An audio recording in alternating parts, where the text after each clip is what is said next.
These are open commission briefings and work sessions. We welcome public comment on those topics for which a public hearing has not been held. My name is Eric Casino. I am this season's chair, reside in District 2. We'll start with introductions of the planning commissioners here in the boardroom and then move on to our online commissioners. And we'll start down here, please. Barry Halverson, District 2. Joel Hanson, District 3. Jim Simmons, District 3. Scott Nelson, District 3. Helen Wheatley, District 1. Do we have anybody online, any commissioners online today? I don't think we do. All right, with that, I hope everybody's had an opportunity to look over our agenda for today, and if so, yes, Commissioner Wheatley. Well, on that topic, so finish your sentence. With that, I would certainly entertain a motion.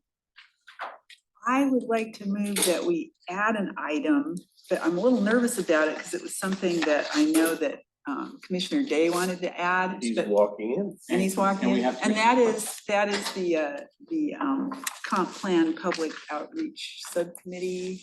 We have a subcommittee report on the agenda already. Oh, we do? Yeah. Oh, okay, somehow I missed that. Okay, well, never And mind. we were expecting Commissioner Pestinger to give that, but if he's not here, okay. Okay, yeah, sorry, I somehow All missed right, that. so with that, I'd Then I still, would like to propose that we adopt the agenda. it's been moved and seconded to accept the agenda, and I'd call for the vote. Aye. Nelson, Aye. Vice Chair Day, Aye. Chair Casino, Aye. Commissioner Simmons, Aye. Commissioner Hanson, Aye. Commissioner Howard. Aye. And that agenda is accepted 7-0. With that, has everybody had an opportunity to look over our meeting minutes of May 3rd, 2023? And if so, I'd entertain a motion on those. I move to accept the minutes of May 3rd, 2023. Second. It's been moved and seconded to approve the meeting minutes and accept the audio as the official meeting record for our meeting of May 3rd, 2023. Let's call for the vote. Commissioner Wheatley, Aye. Commissioner Nelson, Aye. Vice Chair Day, Aye. Chair Casino, Aye. Commissioner Simmons, Aye. Commissioner Hanson, Abstain. Commissioner Robertson, Aye. And those meeting minutes are accepted 6 with 1 abstention, 1 absent. I was absent. Yes. All right, thank you very much. Well, we'll move on to the next portion of our meeting, which would be public participation. We don't have anybody on Zoom at all, do we? I can't see our Zoom screen if we have any. there's Oh, 3 people. okay, well, I'll run through the rules here. Those participating via Zoom, please choose the raise your hand option to address the planning commission. You will be promoted to a panelist when it's your turn to speak and be seen. To be seen, please turn on your camera. If you're dialing in, press *9 to raise your hand. Make sure you also choose *6 to unmute yourself. The 3-minute timer will show you on one of the screens to help keep track of time. And after our Zoom guests, we will come back to the boardroom and ask for anybody here that would like to testify. I can't see the screen, so if you can let in and promote anybody that would like to speak. Christy. Everybody all at once. Is that Christy White? Yes, it is. Hello there, everybody. Good evening. I wanted to comment this evening regarding a couple things, actually. One regarding the property application to move from rural residential to neighborhood convenience. And just wanted to a couple of reminders and thoughts about anytime you move land from rural residential to a more commercial option is, taking away from the rural character. And I had some concerns about the application in terms of moving such a large piece and the real plans to why taking it out of rural residential seemed like there might be, it would be helpful to have a little bit more detail about how is the property is going to be used for, really helps benefit from neighborhood commercial type of property. There's already a gas station, a coffee stand, a restaurant kind of slash bar there. So to really, when moving property out of rural, does it really give, that kickstart benefit to the community? Also, I didn't see anything in the documentation about the property to the north in terms of, are they excited about it, their neighbor now being moved out of rural residential zoning? And I think that's important. And also, if we all go to public hearing, how does the rest of the community know what's happening with this property? How have they been notified? What involvement do they know about these changes? Because when we buy our property, it's not always written in the fine print, oh, by the way, tomorrow everything could change in your community because of the zoning. And that there's a real notification to folks in the surrounding area, and then a really firm plan about why does this make sense? Also, this property is a Category 1 aquifer. And so, again, what goes on that property? How does that impact the water? So I think there needs to be a little bit more meat behind moving this. There's also critical oak habitat in this area.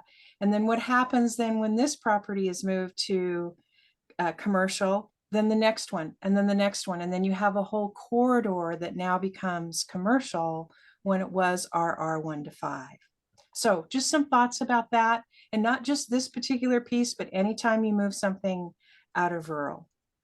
The other thing I was excited to see is the work session coming up that for agricultural zoning. And I saw on the agenda that the stakeholder guests are going to speak. And so I hope that they're given a grand opportunity to do a really, lengthy presentation for all of the work that they've been doing, and that there's an opportunity to really hear all of the comments that they want to present and that are really critical on this issue. So with that, thank you very much for listening to me this evening. And happy almost summer, although it feels like summer out there already. All right, bye. Thank you. We have somebody else online? No. Somebody else online. I can call if there's anybody in the boardroom here that'd like to address the planning commission, please come up and identify yourself and what part of the county you live in, and you have about 3 minutes. Thank you. I'm Marcy Cleaver. I'm with the community. Yeah. See it. That sounds up there. I'm Marcy Cleaver. I'm with the Community Farmland Trust. Live out South Bay, Slater Kenny area. I don't know what zone or designation that is. I'm here tonight because I want to make a few comments that I heard last week said, and I just want to give some more input to that to broaden your thoughts about that. The first one had to do with wetlands, and when you've got wetlands, you can't drain them, you can't really do anything with them. Why are we looking at those for ag? And I will tell you, there are some wetlands that actually in the summertime dry out. And so by August or September, when all the other pastures for your grazing animals are brown, unless you have irrigation, and not providing adequate food, that these are green and lush, and the cattle or the sheep or whatever you have can actually go and use that. And so it is important to have that kind of, it makes it an affordable piece of land to have animals on, because you're not having to go out and buy hay. You don't have to buy hay in September, or August, depending on how big it is, but you've got that land, and you're not going on it when it's wet, but it's dried out. So I wanted to bring that out. And I think, Scott, you even have some land like that on your property. And so it is important to know that. Second, I also wanted to talk about rocky land, because land that you may think is, oh, this is no good, we can't grow row crops. Again, for livestock, that is perfect land for the winter time. You want to get your animals off of your prime soils, your good soils, because it just trashes everything and turns to a mud pit. You want them on something that drains really well. The prairie soils, the rocky soils, the sandy soils, those are where you put your animals in the wintertime. So don't just dismiss those as saying, oh, that's not good, because there are farmers that actually have to move their animals off of wherever they're farming to such a location for the winter. And those are lifesavers for them, because then it gives their pasture a rest. In the spring, the animals can come back, say like May, after you've got a good flush of grass on your original land. And so these are all the things that make it work, because you have to look at the economics of it all in order to keep farmers. Farmers aren't going to farm. We're not going to have farmland unless we have farmers. And so we got to make it economically viable for them. So hopefully that's insightful. Thank you, Mrs. Cleaver. Is there anybody else in the boardroom that'd like? Thank you.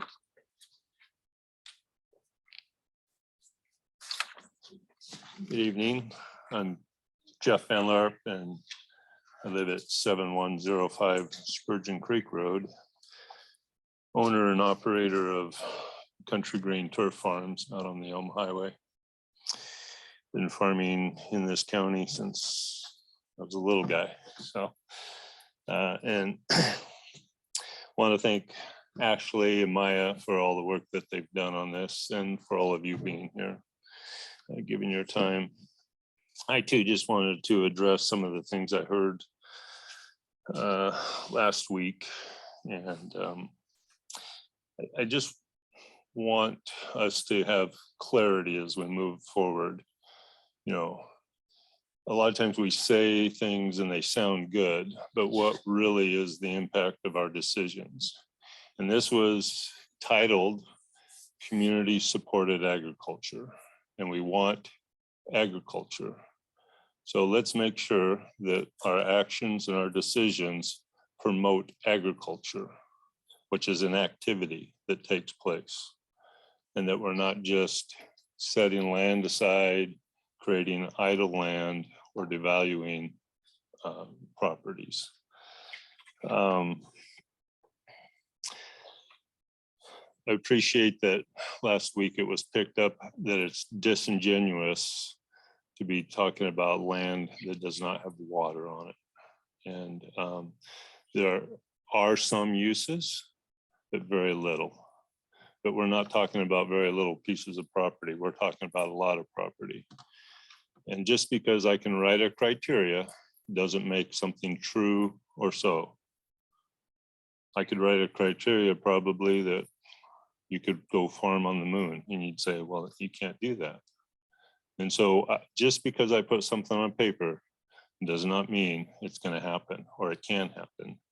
And water, the if is big. I don't know if you've ever spent a day at the Department of Ecology researching and finding out what it takes, what the timelines are. It's a no. I heard something about food security, and I want to eat too. But land is not the issue. Know-how and willingness to farm. And we don't have that because farming is not profitable. I see I'm getting a yellow light. So land is not the obstacle.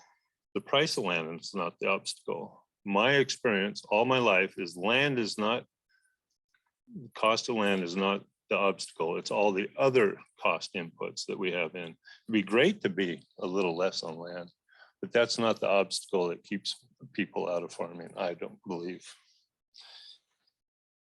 Equity. I heard that last week, and I feel that there's very few that are making decisions, and they have the know-how, they have the power, and they're making decisions that are going to hurt a lot of people. So I'm not feeling that equitable, I'm feeling marginalized. Thank you very much for your comments. Is there anybody else here in the boardroom that'd like to address the Planning Commission at this time? All right, well, we'll move on to the next item on our agenda, which is a work session on the code site specific land use and zoning amendment. And I think that Planner Schwartz is with us for that. I'll go ahead and pull up my PowerPoint.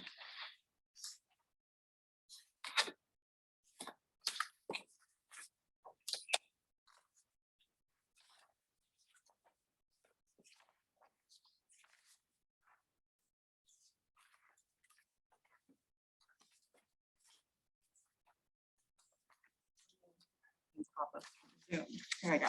Now I can see my screen. All right, hello, my name is Amelia Schwartz. I'm an associate planner with community planning. Today we're going to be going over CPA 21, the POG site-specific map, land use plan, and rezoning. One.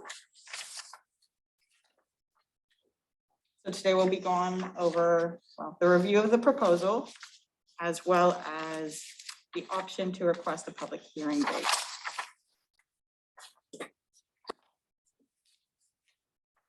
So in this slide, we've got an aerial view of the POG parcel in question, and it's outlined in red. My apologies if that's a little hard to see. We'll get a closer up view in a little bit. This is to show you how close it is to the Offutt Lake community, which the lake in the picture is Offutt Lake. All right, here's a closer view of aerial. You can see, you can see the whole parcel and some of the buildings on it. All right, so the background for this was part of the 2022-2023 comprehensive plan docket. The property owner has requested to amend the land use and rezone a 1.5 approximately acre parcel. It's currently rural residential resource, 1 unit per 5 acres, and they are requesting neighborhood convenience commercial. Some details about this property: it contains a mobile home, detached garage, and shed. Currently has water and septic service. And it includes a few environmental characteristics that we pulled in from Geodata and went over. So we've got the landslide hazard review area, prairie indicator soils, Mazama pocket gopher soils, critical oak habitat, and category 1 critical aquifer recharge area. The Department of Archaeology and Historic Preservation has no listed historic buildings or sites on or adjacent to the property. Directly south of this property is the adjacent one. It's 2.2 acres. It is currently designated as R1-5, and it contains a commercial garage and espresso stand that are currently running.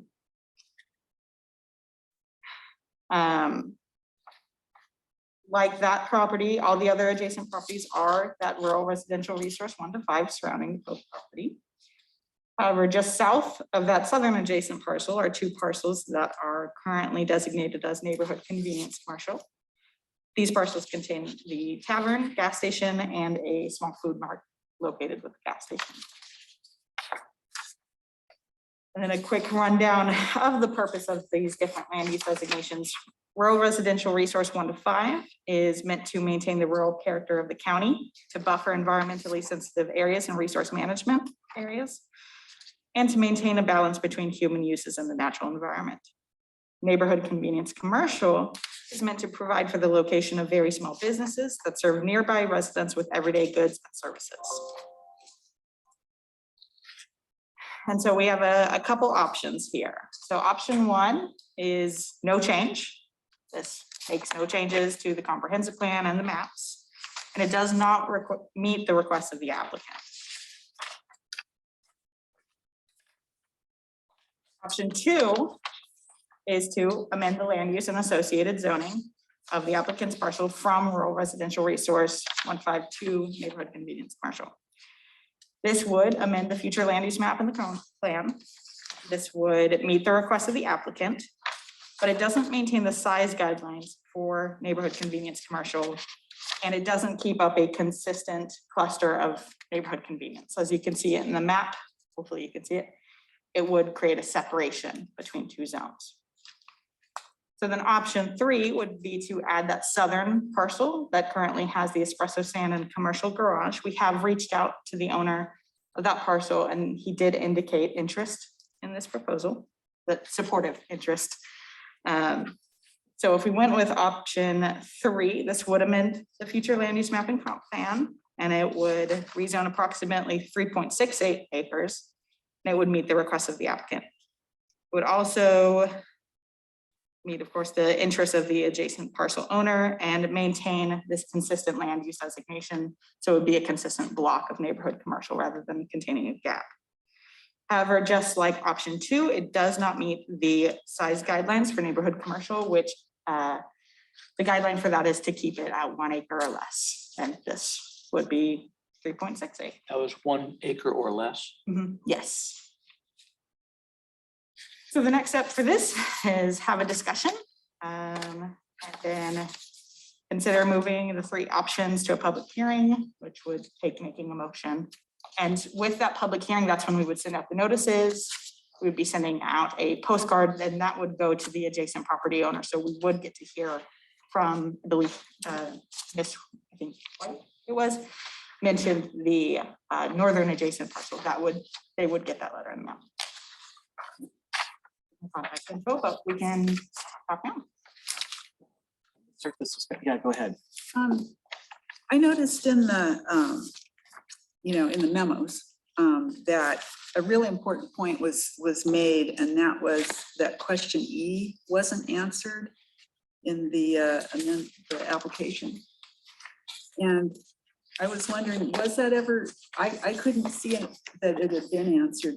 Was question E, which is demonstrate with appropriate data how the property meets the designation criteria and policies for land use. Yes. Was that ever answered? I don't remember if the applicant answered it, but I believe that was the duty of myself as the staff member to go over in the staff report.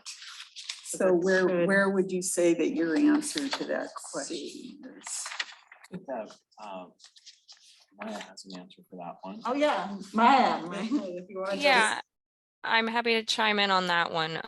Can you all hear me okay? Yeah. Great. So when Mr. Pogue did submit his application, we noticed that he had left that question blank, and we sent a follow-up letter to that. The response to that question is actually provided in an email attachment, which is included in the packet. So in addition to what Amelia has provided in the staff report, Mr. Pogue provided his response to that by email. So it's located just after the graph paper site plan that he included. And I believe it's page 20, and he just provided a general email response that says it'll cluster with other small businesses and adjoining businesses on the neighboring properties. Directly to the southwest is a coffee shop, bar and grill, the Chevron. It's in accordance with the comprehensive plan because there are several new homes in the Lake Offutt community that would benefit by having access to additional local retail space. This would assist the growth of South Thurston County visitors and residents, and viable local businesses, as well as economic development. He states that he would like to build approximately 3,000 square feet, as is allowed by the neighborhood convenience commercial zone, and retail space of approximately 3 units that would be available to local vendors and artists. And then he goes on to talk about the existing uses, but his response is included in the packet, and that's the gist of the response on that. Is there a way that there could be, one of the reasons, well, besides thinking that's a really critical question to answer, but if there were to be a hearing, I think it'd be really important for the public to be able to see that that question is answered. And I'm wondering if there could be a way to, to put some big arrows saying, go here to find the answer to that question. Yeah, we can certainly update we have the application materials available on the Thurston Planning website, and we can certainly update that to put in some staff note that references where to look. Yeah, I think that'd be great. We could also put in like the staff report, a note to look at page this of appendix. Thank you, Maya. So I have Go ahead. just a quick question. Is it typical for the county, when you said that you went to the neighboring property to ask for if they would be willing to change their zoning? Is that typical for the county to go out there and do that bit of work? I'm not sure if this is my first land use amendment for the county, but maybe Maya will know this one too. Yeah, I wouldn't say that that's a typical process. When we do evaluate these site-specific rezones, we consider the surrounding and adjacent properties and the overall zoning in that area. In this case, because of the land use description in the comprehensive plan, it made sense to bring forward an option that was a consistent block. So the option that's proposed is just because of the alignment with the land use description that's in the comprehensive plan. I have another question, and that is about the nature of the proposed business. I mean, I know that we can't consider, you know, specifically what the business is, but it's pretty clear. He states, I think, that it's a, if I recall, it's like a three, Little strip mall kind of thing. yeah, like a 3 business, 3,000 square foot structure. I know that, you know, elsewhere, and I'm forgetting exactly where it is, but, you know, it's stated that businesses that aren't for local convenience are encouraged to be within urban zones, so that, for example, Tumwater might be a place where you might expect to find a construction like this, a project like this. So how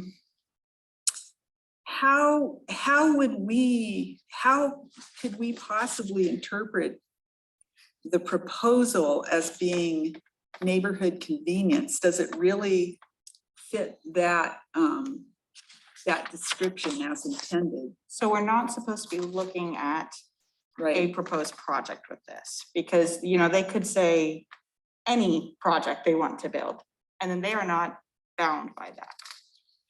Once they, if they get a zoning change or land use amendment, there's nothing that will tie them, you know, if they say, I'm gonna build a grocery store or a greenhouse, they wouldn't be tied to that. So that's why we're really not gonna focus on what they mention, because there's really no foundation to that. okay, so we are sort of left with thinking in the way that the earlier commenter, Christy White, did. Is there already convenience present? And it seems like everything that you can think of as being a convenience thing is already present in that place. That would be my deductive reasoning, is that it would be hard for me to conceive of anything else that would be built right in that spot that would add substantially to the convenience that's already available without the zoning change. Commissioner Hanson, did you have something?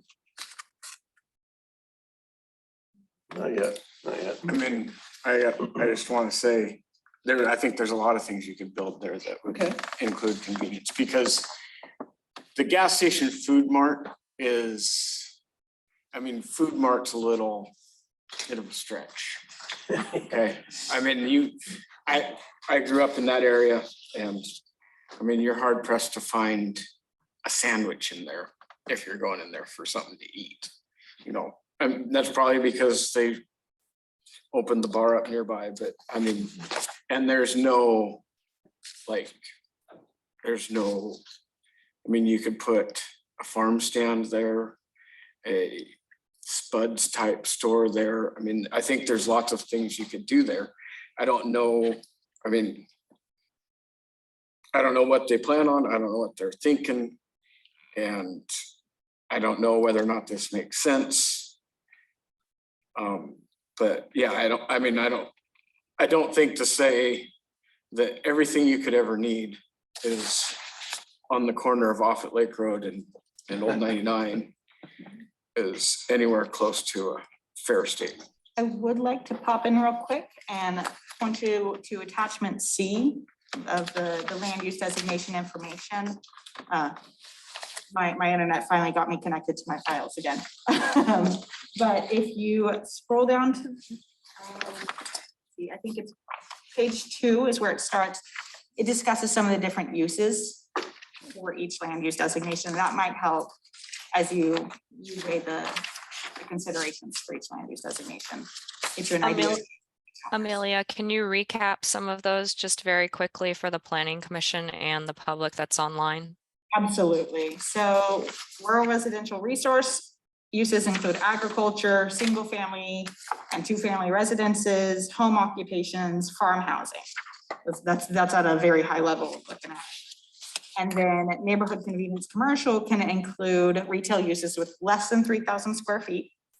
And that can be general stores, grocery stores, dry goods, feed, so feed stores, convenience, a bank, a bookstore, video store, drugstore, hardware store, bakery, vegetable and fruit stand, cafe with no drive-through, espresso stand, gas station, greenhouse. So there's quite a few options, and they would, of course, still have to, no matter what they choose, they would have to apply to the certain standards and regulations, environmental and land use based. Commissioner Hanson? I think, I was thinking along the same lines as Commissioner Nelson, kind of food stores, and just thinking about trying to figure if somebody lived at Offutt Lake, would it be closer for them to go into Tumwater or down to Tenino? But at either direction, it's a ways. And so if somebody put a small, maybe Spuds type grocery store or something there, I think they'd do a good business. And it would improve quality of life for people to, be a lot of hours a month. They weren't spent driving one way or the other to go to a grocery store. So. Go ahead, Commissioner Day. So, and please disabuse me if I'm mistaken. All of this is auto dependent. Like this isn't really walkable. Like you can't walk there from Offutt Lake. And I was just looking at the map. I couldn't get the Google to tell me like what the time difference would be from this community, from this area to the Spuds in Tumwater. And in my mind, this kind of a designation makes sense when you're not this close to actual services or some of the kinds of places you'd expect in this kind of zone. And if it's not walkable, it kind of doesn't make any sense to me. Like you're gonna have to get in your car anyway, and it's a difference of maybe a minute. Well, from some of these communities. My personal experience with this, when I was a kid and I was hanging out on the corner of McCorkle Road and 99, we rode our bikes down to where the Chevron station is now. So when I was a kid, I would have liked if there was more stuff there, that's for sure. I Go will ahead. for sure buy that. I would point out that didn't we just in our discussion about the Olympia UGA, we kind of said it wasn't that important. We were actually thinking about saying it's okay to take away a requirement that there be a retail spot. And so, I mean, there's no requirement that we be consistent in our thinking. Are you talking about? Weren't we, like when we were talking On about Yelm the Highway? little spot on Yelm Highway, weren't we talking about whether there should or that there was a existing requirement that there be an area for grocery store, and that's what was going to be removed. So we changed With the the zoning change. from a designated grocery store to more open. Yeah. there's more Yeah, options. and our discussion at that time, as I recall, was that there were plenty of other alternatives around. I would think that there's more alternatives along Yelm Highway than there is clear down off of Lake Road. But go ahead. A couple questions. Option 3 has a garage and espresso currently, you said, Yeah, but they're not currently commercial property? correct. How's that so? I am not aware of the particulars, but similar situations could be a non-conforming, where maybe the use existed before the zoning designation did. This is a triple R1-5 rural resource residential 1-5, right? Right. Okay, there are some limited commercial uses allowed in that zone in the rural area. Okay, So it could have been allowed through an administrative permit or a special use permit or some other such permitting method. okay, So- because I was just looking at RRR 1-5 rural residential resources and definition, characteristics, and purposes, and I just didn't see that, so. Yeah, there are some limited ones that are allowed there. And that might have been one of them that our permitting section of CPED, which is Development Services Resource Stewardship Board, had allowed previously. Okay. When we have our next work session, if you could answer that question specifically. Yeah, dig into their permits. The other question is what mitigation would there be to conserve the oak habitat? I would have to look into what code we have. Yeah, that would involve a critical area review permit. And so they'd have to get that from our permitting section before they could actually affect the oak. We'd evaluate that under the current definition for oak habitat in the critical areas ordinance Right. before any cutting would happen. So. Yeah, because I know from experience that cutting down an oak tree can get you into serious trouble with the county. But then part of that is where we step into that, considering the project, like a vague project in the future rather than the particular proposal of land use Right. change. But if you get permission to cut down one tree, then there's usually some mitigation required for planting additional trees on the property. Yeah, and we can check with our permitting section what the current mitigation measures are for that. Okay. The other question I had is I heard that commercial property has to be less than 1 acre. But the commercial property that is south of that property appears to be larger than 1 acre. Yes. So was that designated as commercial property years ago before zoning changes got there? It would have been designated when they made land use changes years ago. And there are other neighborhood commercial, if I remember, and I'm hitting the cobwebs here because I haven't looked at the land use map in a while in my current job. But there are other neighborhood convenience commercial sites in the county, if I'm not mistaken, that are larger than 1 acre. And I think staff can go and pull those up and look at where those are at and see what size they are for the planning commission. I do actually think I You do got that in note there? it in the staff report, and then I have, one of the attachments shows where some of the neighborhood convenience commercial locations are within the county. Oh, let's see. So currently 26 sites with the neighborhood convenience commercial within Thurston County's jurisdiction. 16 of the sites measure over 1 acre in size. So this has happened before. Okay. And the other question is transportation related on that particular road is a 2-lane road. I don't believe it has a center lane turn.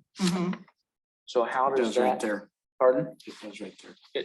At that location? Off the lake, well, It and off the does Lake at the Road. intersection. there is one and it continues not very far, but Yeah, it's kind of down by the bar is where it goes like that, so. right. I just don't think it goes up to that location. So that's my point. Yeah, just right there, it's 2 lane. So then it becomes an issue of how are we gonna put in a center turn lane for another commercial property further up that road from where the commercial property currently exists? Because I don't believe it. I mean, I've been down that road many times going off the lake and I don't remember going up that far. I'd have to go back and check it. Let's, I want to finish up this here because we do have a public hearing this evening and this is not our first work session, but let's go to. Yeah, Commissioner well, Wheatley real quick. I wanted to follow up on the acreage question because, well, first of all, I wanted to note, so this parcel includes that forested part of the parcel, right? Like it's the entire parcel we're talking about? Yeah, if you remember that If you were second to large rezone image, it, it would be the whole parcel. they are not splitting. Okay, so that's one question I had. And then related to that, it seems like if you were to do option 3 to make it consistent, that you have a larger sort of whole commercial zone, how much acreage are we talking about changing if you're adding the 2 properties? So that would be an addition of 3.68 acres. So we'd be talking about changing roughly 7 acres altogether? No, total. total Oh, total, 3.68 acres. 3.68. So Okay, the 3.6. proposed parcel is approximately 1.48, Okay, gotcha. and the southern adjacent is 2.2. Just to move this on along a little bit, knowing that this is the first of a few work sessions, I'm hoping that we might be comfortable setting a public hearing and then hold our public hearing and do our work sessions and move forward with this, unless there's any objections to. Well, I would certainly entertain a motion about setting a public hearing. I'd move to set a public hearing for June 21st at 7 PM or soon thereafter, as the matter may be heard on comprehensive code docket item CPA 21, Pogue Site Specific Land Use and Rezoning Amendment. Is there a second? Been moved and seconded to set a public hearing for June 21st, 2023 at 7 PM or soon thereafter as the matter may be heard on comprehensive code docket item CPA 21, Pogue Site Specific Land Use and Rezone Amendment. With that, I'd call for the vote. Aye. Commissioner Nelson, Aye. Vice Chair Nate, Aye. Chair Casino, Aye. Commissioner Simmons, Aye. Commissioner Hanson, Aye. Commissioner Alves. Aye. That motion passes and we'll have our public hearing on the 21st at 7 PM. With that, I want to move into the next item on our, thank you very much, Amelia. Thank you. With that, I want to move on to our next item on our agenda, which is our public hearing for minor amendment to the 2023 through 2028 capital improvement program. And today we're here to hold this public hearing. This will be a hybrid hearing. Those wishing to testify have appeared in person or have joined by Zoom, phoned, emailed in comment, or mailed in comment. If you wish to testify, for those in person, please sign in. For those on Zoom, please choose the raise your hand option. You will then be promoted to panelist when it is your turn to speak and be seen. To be seen, please turn on your camera. If you're dialing in, press *9 to raise your hand. Make sure you also choose *6 to unmute yourself. A 3-minute timer will show up on one of the video screens to help you. Each person will have 3 minutes to testify, and I'll call out the names for oral testimony. When you hear your name, please come forward to testify. Time may not be given to another person. When testifying, please provide your name and address for the record, and we'll ask Tasha to review the public comment on the timer. So this hearing is now open, and we'll start with the staff presentation from Andrew Bond. Good evening, Commissioners. Andrew Bond here with Community Planning. This public hearing is on the 2023-2028 Capital Improvement Program Amendment, also known as Appendix G of the Thurston County Comprehensive Plan. The CIP is part of the required capital facilities element within the comprehensive plan. It fulfills the requirements of the Growth Management Act for the adoption of a 6-year financing program for capital facilities. The CIP is a planning document and not a budget. The capital facilities element may be amended concurrently with an adoption or an amendment to an county budget. This amendment will add one project description and include updates to financial tables in the CIP for one new capital facility, the installation of a roundabout at the interchange of State Road 507 at Vale Road Southeast. A waiver of the 20-day public noticing requirement was approved on May 2nd, 2023 by the Board of County Commissioners to allow an action to be taken on the item in a more timely manner as allowed by Thurston County Code. A public hearing shall be posted within 10 days of the hearing and posted to the county website. A SEPA determination of non-significance was issued on this proposal on April 28th. A 60-day notice was provided to the Washington State Department of Commerce on April 27th. The Planning Commission reviewed this item at a work session on May 3rd, and at that meeting, they set a public hearing for today. To meet the deadline requirements for the noticing waivers, staff did provide a 12-day notice. The website, a legal notice, a web mailer, and press release all ran on May 5th, 2023. And as at this point, we have not received any public comment. Thank you, and I'm available for any questions. All right, well, with that, we'll move on to public comment. Do we have anybody nobody online? Is there anybody in the boardroom that would like to testify on this particular issue? Well, seeing as we have no public comment, this public hearing is now closed, and we will start our work session and maybe come to a recommendation. Does anybody have any questions or concerns on this one? To start with you, Commissioner Halverson. When we talked about it on the 3rd of May, I thought there were 3 roundabouts that were being considered. There are 3 roundabouts the state proposed. Thurston County is responsible for one of those 3. The city of Yelm and Pierce County are responsible for the other 2. Okay, so the one for Pierce County is at McKenna, and the one for Yelm is at the 4 corners there between Bald Hills Road and Vale. I believe so. I'm not 100% sure on the. I just wanted to make sure I got that right. Yeah. Thank you. Does anybody else have any other questions for staff or any other comments on this? All right, well, with that, I would certainly entertain a motion.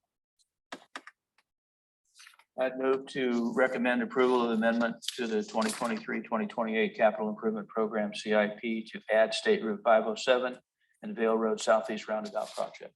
It's been moved. Is there a second? Second. It's been moved and seconded to recommend approval of the amendment to the 2023 through 2028 capital improvement program and to add State Route 507 and Vale Road Southeast Roundabout project. With that, I'd call for the vote. Aye. Commissioner Nelson, Aye. Vice Chair Gay. Aye. Chair Castillo. Aye. Aye. Commissioner Hanson. Aye. Commissioner Helmerson. Aye. That motion passes unanimously. Thank you very much, Andrew. All right, well, with that done, we're going to move on to the next item on our agenda, which is work session number 2, or wait. Work session number 2 for a long-term agricultural zoning update. So. Chair. just a Point of procedure, Sure. while she's getting ready. We have to ask for discussion after a motion. Right.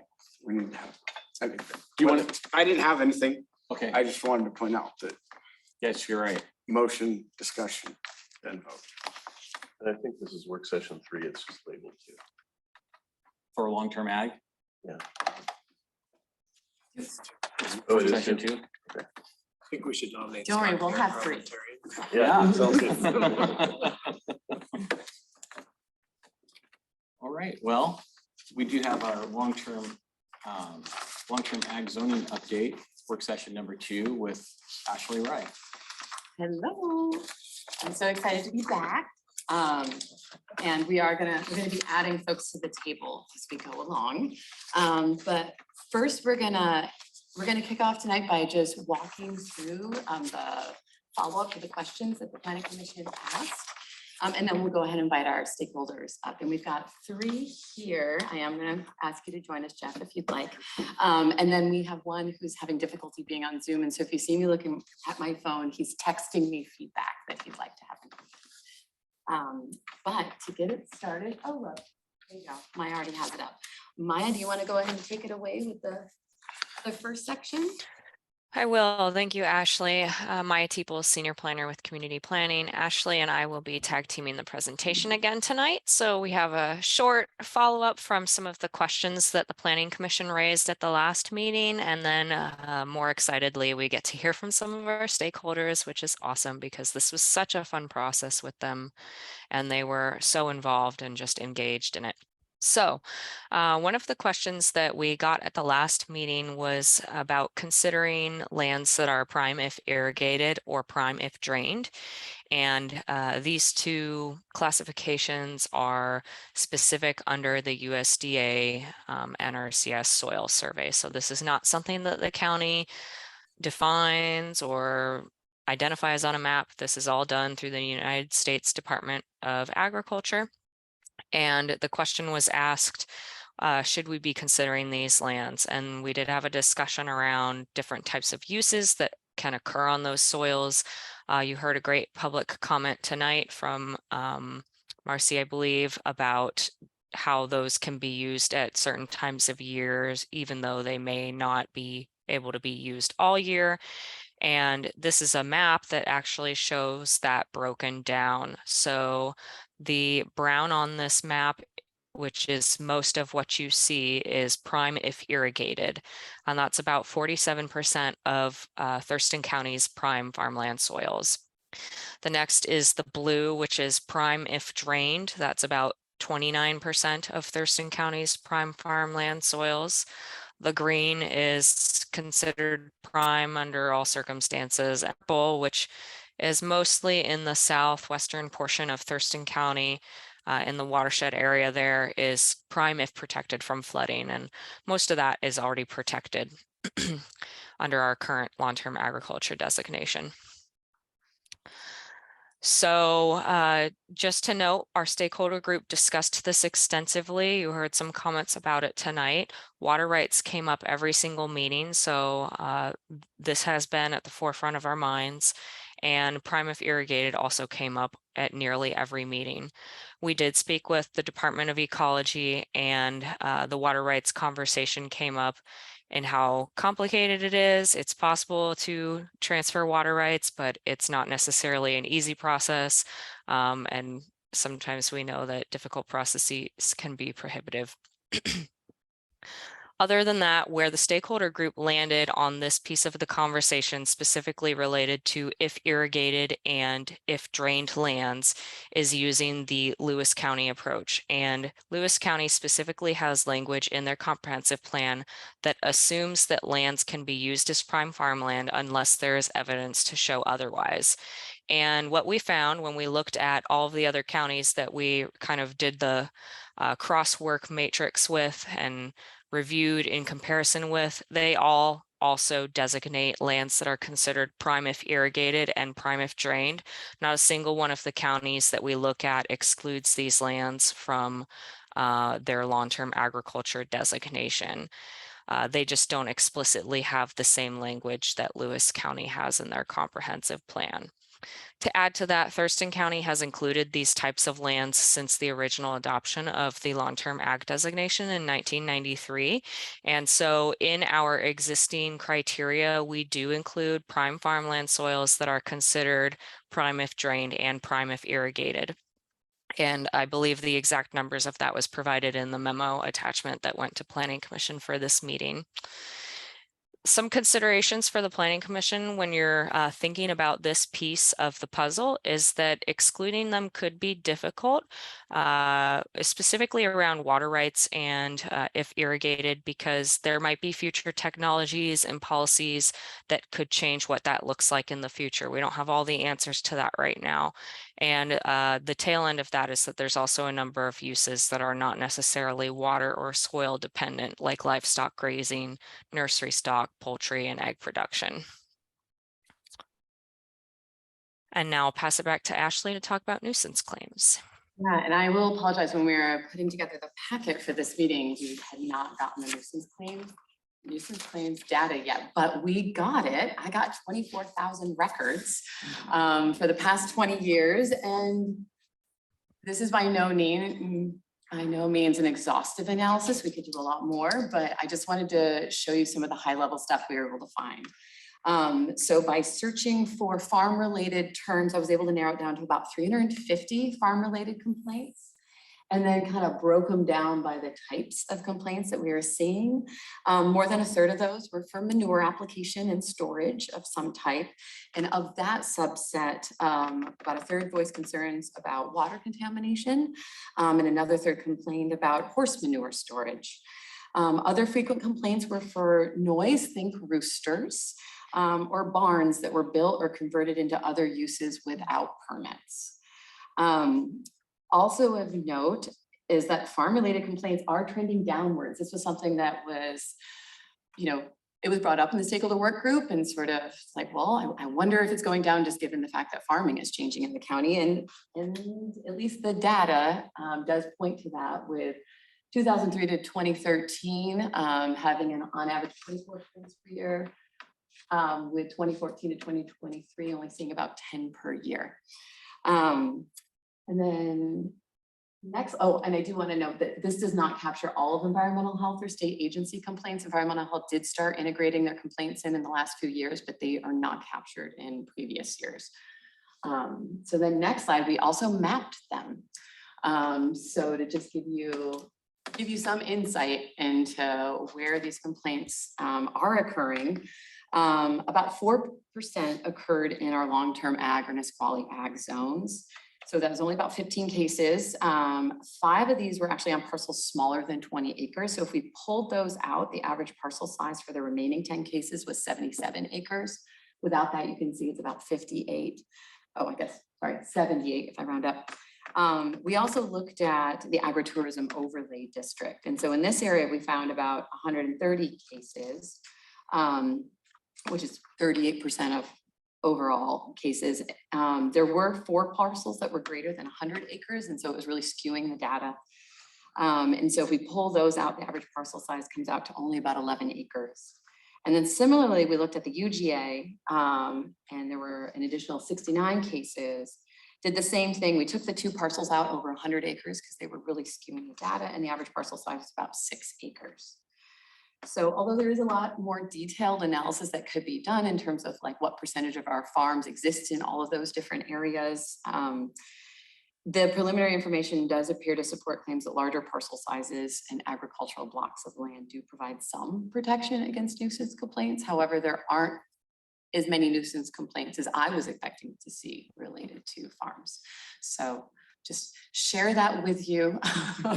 And yeah, it'll be interesting to see what additional questions come up from that. Maya, do you want to go into the density bonuses? Great. Just a real quick question on that. So the manure stuff, you know, did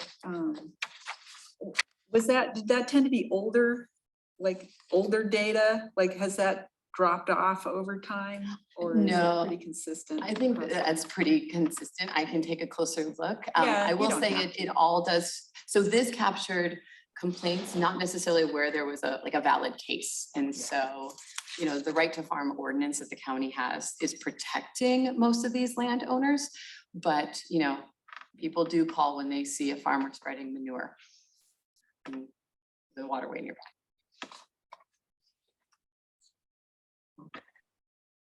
So moving on to density bonuses, this came up at the last planning commission meeting too, as a possibility to consider in kind of a parallel process to the change to long-term agriculture, because it's a down zone for most properties. And so bringing that information back, the county did previously allow density bonuses between the years of 1993 and 2004, so just over a decade. And then in August of 2004, as Thurston County was completing their periodic update, they found that those density bonuses were actually impacting the rural character. And so they reduced density bonuses. They were 65% max originally, and the county reduced them to a 50% increase max. And that was almost immediately challenged. The case number was provided in the memorandum. And so the county revised it again in response to that challenge. And in November 2004, the county removed density bonuses completely. So we got rid of it completely. Those used to live in the cluster development code, which is referred to as planned rural residential developments in Thurston County. And we completely took it out, and that resulted in that challenge closing. It was a settlement agreement. So the case was dismissed. Following the completion of the periodic update, the county was challenged yet again, and this was a different case. The case number is also provided in the memorandum. It's 05-2-0002, and this is what we refer to as the variety of rural densities case. And there were a lot of different aspects that were part of this case, but a big piece of it was density impact to rural character. And a recurring argument in that case that's cited throughout is that rural densities should generally be no more intense than 1 unit per 5 acres, with the exception of in landmarks. And so we settled on portions of that case and went through the appeal process, and only recently closed the case in 2018. But I did not go into detail researching what pieces were closed when. So clusters are allowed under state law, but the county and other jurisdictions must ensure that they don't result in a density that is not rural, and that they don't result in creating a pattern of development that relies on urban governmental services, or result in projects without size limits that could give the construence of kind of an urban area. So our current cluster code actually meets these standards. We do have a project size limit. There are specific standards for developments based on having entryways to a cluster development if it's over a certain size. So it doesn't necessarily look like kind of what you would find in your urban growth areas, townhome community or something like that. And we are still thinking about density bonuses, but this is not something that we are prepared to address with this update specifically, because we're under the clock to complete this work as part of the appeal on the last comprehensive plan update. That said, with the housing element update that is going to be part of the upcoming periodic update, and the time that we will be dedicating to complete that housing element. We do have it on our list of things to look at, to consider and think about density bonuses and what that might look like. And by considering it with the periodic update, we are not going to be limited to this rural cluster. We can potentially think about what that looks like in partnership with the UGA areas as well. So we'll have a little bit more flexibility by including it as part of the housing element with the periodic update. Anybody have any questions on this slide yet? Thank you. Just really quickly, there were questions about food security, so we just wanted to highlight a few things. There is no magic number that the state identifies for us. It essentially just says that we need to maintain and enhance economic viability over the long term. Zoning isn't the only thing that works towards this, though. I noted a few things in the memo, but one of the really neat tools that we have going on right here in Thurston County is the Southwest Washington Food Hub. If you haven't already engaged with them, you should take a look. It is a farmer-owned co-op that's establishing new supply chains, distribution infrastructure, as well as community food processing facilities. There's also a FEMA-funded multi-county effort underway right now. Pierce County is the lead to understand regional food resources and gaps as it relates to disaster preparedness. And so as findings from that report come out, be happy to share that with the Planning Commission. It's probably not going to be until this fall. And in terms of where food security policies exist right now in the comp plan, it's mostly in Chapter 11, which focuses on allowing land uses that support agriculture, incentives for grocery stores and food deserts, and trying to promote and support urban agriculture. So this update in part does protect ag lands closer to the UJ. I mean, there are, in each scenario, there are ag lands that would be protected closer to the cities and the urban growth areas. And, you know, just as we're going to be looking at all chapters for the comp plan update, that is something that we might be able to touch on more in Chapter 3 under agriculture. Ashley, do we have any data on how much food is consumed in the county that is produced in the county? We're talking about food security. It'd be kind of nice to know. Is 10% of the food we eat coming from here, or is 2% of the food, or is it 80% of the food? I'd be happy to look into that. And I'm hoping if that data or information does exist, that maybe even one of our stakeholders could help us out or point me in the direction of where that would be. Yeah, that's an interesting question. Commissioner Simmons? Hey, so back to your the Thurston County long, the prime farmland soils by type. So right now you were designated prime if drained and prime if irrigated. Is that correct? There's 4 different prime farmland Okay. soils. So But there's that's what we're changing to, or the thought is to change to those two? no, just so thinking wrong. the soil types are just identified by the National Resource Conservation Service. And then so the map that you saw is just sort of those prime farmland soil types that exist here in Thurston County. And, you know, they have, NRCS has identified more soil types that would be considered prime farmland and if irrigated or drained. So the map is really just a way to sort of show you what all of the prime farmland soil types are here in the county with the current soil survey. And all those are the ones that are on here are being used right now for farming of some type. No, the soil types that are shown don't necessarily align with areas that are or not being farmed. I mean, we do know from just, you know, the scattering of farms all over the county that there are farms on all of those different soil types. I mean, even if you look at our long-term agriculture in Nisqually Ag Zone, they occur on prime farmland soil types that, you know, include that range shown. I guess what I'm trying to get at for my personal little pea brain is how much of what is designated as long-term ag is being used? Under the current, Yeah. Maya could correct me if I'm wrong, but it's 70% or more is actually in current ag use. If you look at, you know, properties enrolled in our tax assessor's current use agriculture program. So Just to, I mean, this might be a clarifying question or whatever. So, I mean, really, I mean, when we were talking about whether or not to include irrigated or wetland soils, the issue there was, as I understand it, how much could potentially be included as LTA. Right? Oh, That's- in the future that's the- scenarios. That, I mean, if you were to exclude from what you're counting, you know, if you were to exclude irrigable land, that would take a whole bunch of land off the table that could be counted as LTA.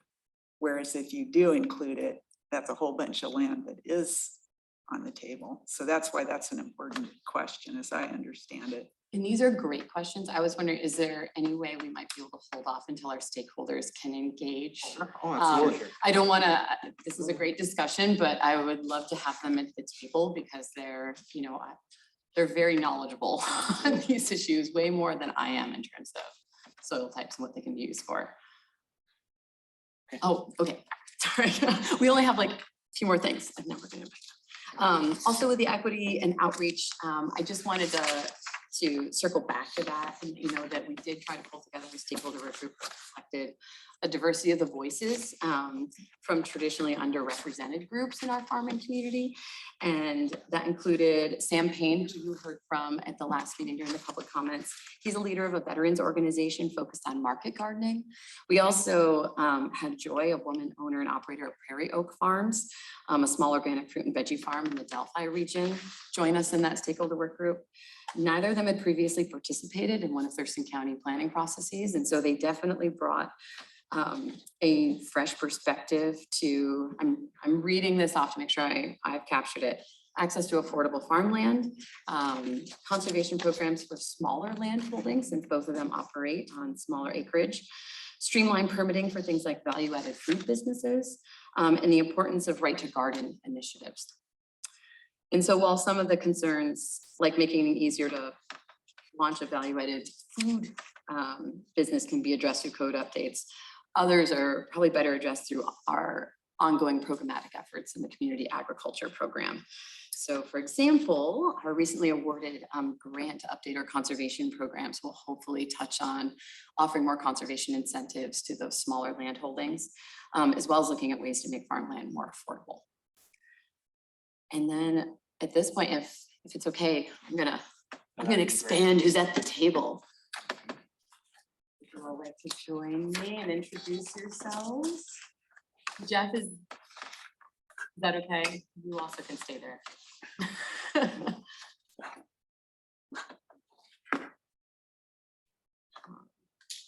Yeah, if you don't mind introducing yourselves and highlighting your experience. We spent a lot of time together over a few months.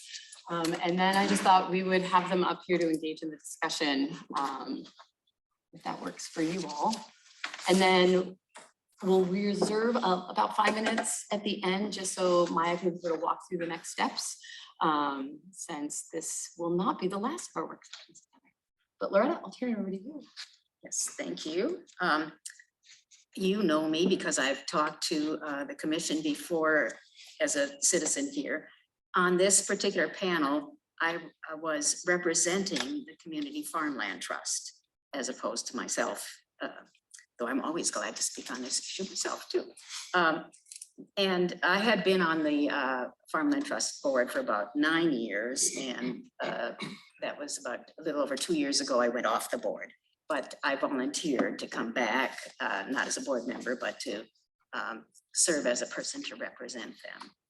And I am very interested in this whole topic because I'm from a farm family in a different part of the world in Minnesota, and have not, the farm is still at this very moment in our family.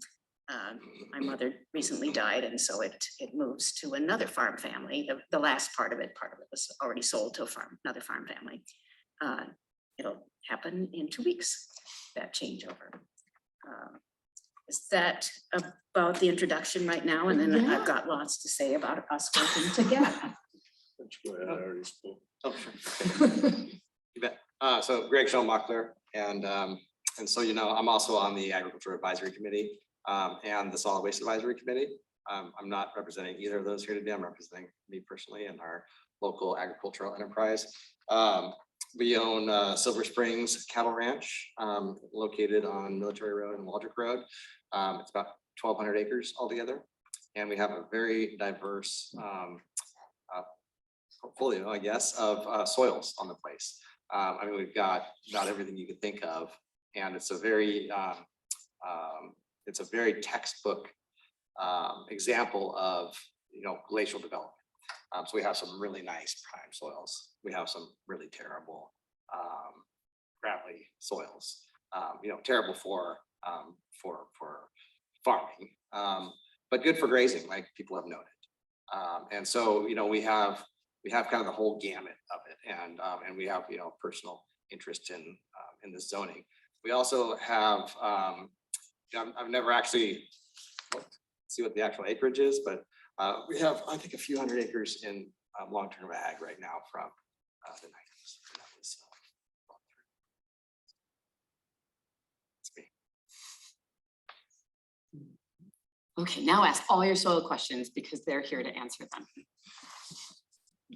Well, first of all, how does, so you kind of piqued me there, Mr. Schoenbacher. How does, are you looking to put more of your property, for instance, into long-term ag? And how does that affect, or how is it affecting your farm right now? So no, we are not. I'm in the camp that you know, what I understand of this exercise in the county is its preservation of prime farmland soils. And there's a, you know, specific definition by the USDA of what a prime soil is. And so all of our prime soils that would qualify under the USDA definition and then some are already under LTA. The remaining parts of our property, you know, the remaining 85% is some of the worst soils in the county for farming. And so, you know, it doesn't meet the definition of prime soils. And so I think when we look at mapping and look at designating prime soils and prime farmland, we really got to look at that definition. On a couple of maps I've seen throughout this process, 100% of our ranch is covered under this, but would be zoned on some of these maps as long-term agriculture. And I'll tell you right now, it just does not meet that criteria. And when you think about like these other soils, they do have purpose and use, but they don't meet the definition. I think it's important to look at the definition and ask yourselves, what are we trying to preserve here? You know, a lot of the really rocky soils are typically in this area, prairie soils. And there's a lot of preservation with that just from regulation and the county's HCP and so forth. So, you know, that's already being regulated, as are wetlands. You know, wetlands, if you could drain them, which you can't, but if you could, you know, then maybe they would be farmable, but they're currently protected under wetland regulations. So it's a level of redundancy that really affects the property owner from a value perspective. And as a property owner and a business operator and owner, you know, we depend on that value. So our current zoning, other than the LTA, is triple R 1 to 5. So you downzone that, you reduce the value of the property. That comes right off our balance sheet and reduces our farm. So it's very important for you know, for an agricultural operation to be able to capitalize these you know, expensive assets that are required in order to operate. One of the things that I learned from Greg as we did this work was about that variability of the kind of soils on any piece of land. And our current LTA zoning says 50% of the soil in a given parcel has to meet the prime soil requirement. And we came out as a group with a higher threshold. And that's really, Greg brought up the issue of on his land, there are places where 50% of, he happened to have a big parcel where 50% would be maybe 40, 50 acres that shouldn't be in long-term ag, but would be because it's 50% of that whole big thing. Put it at 75%, pulls that particular parcel out of there.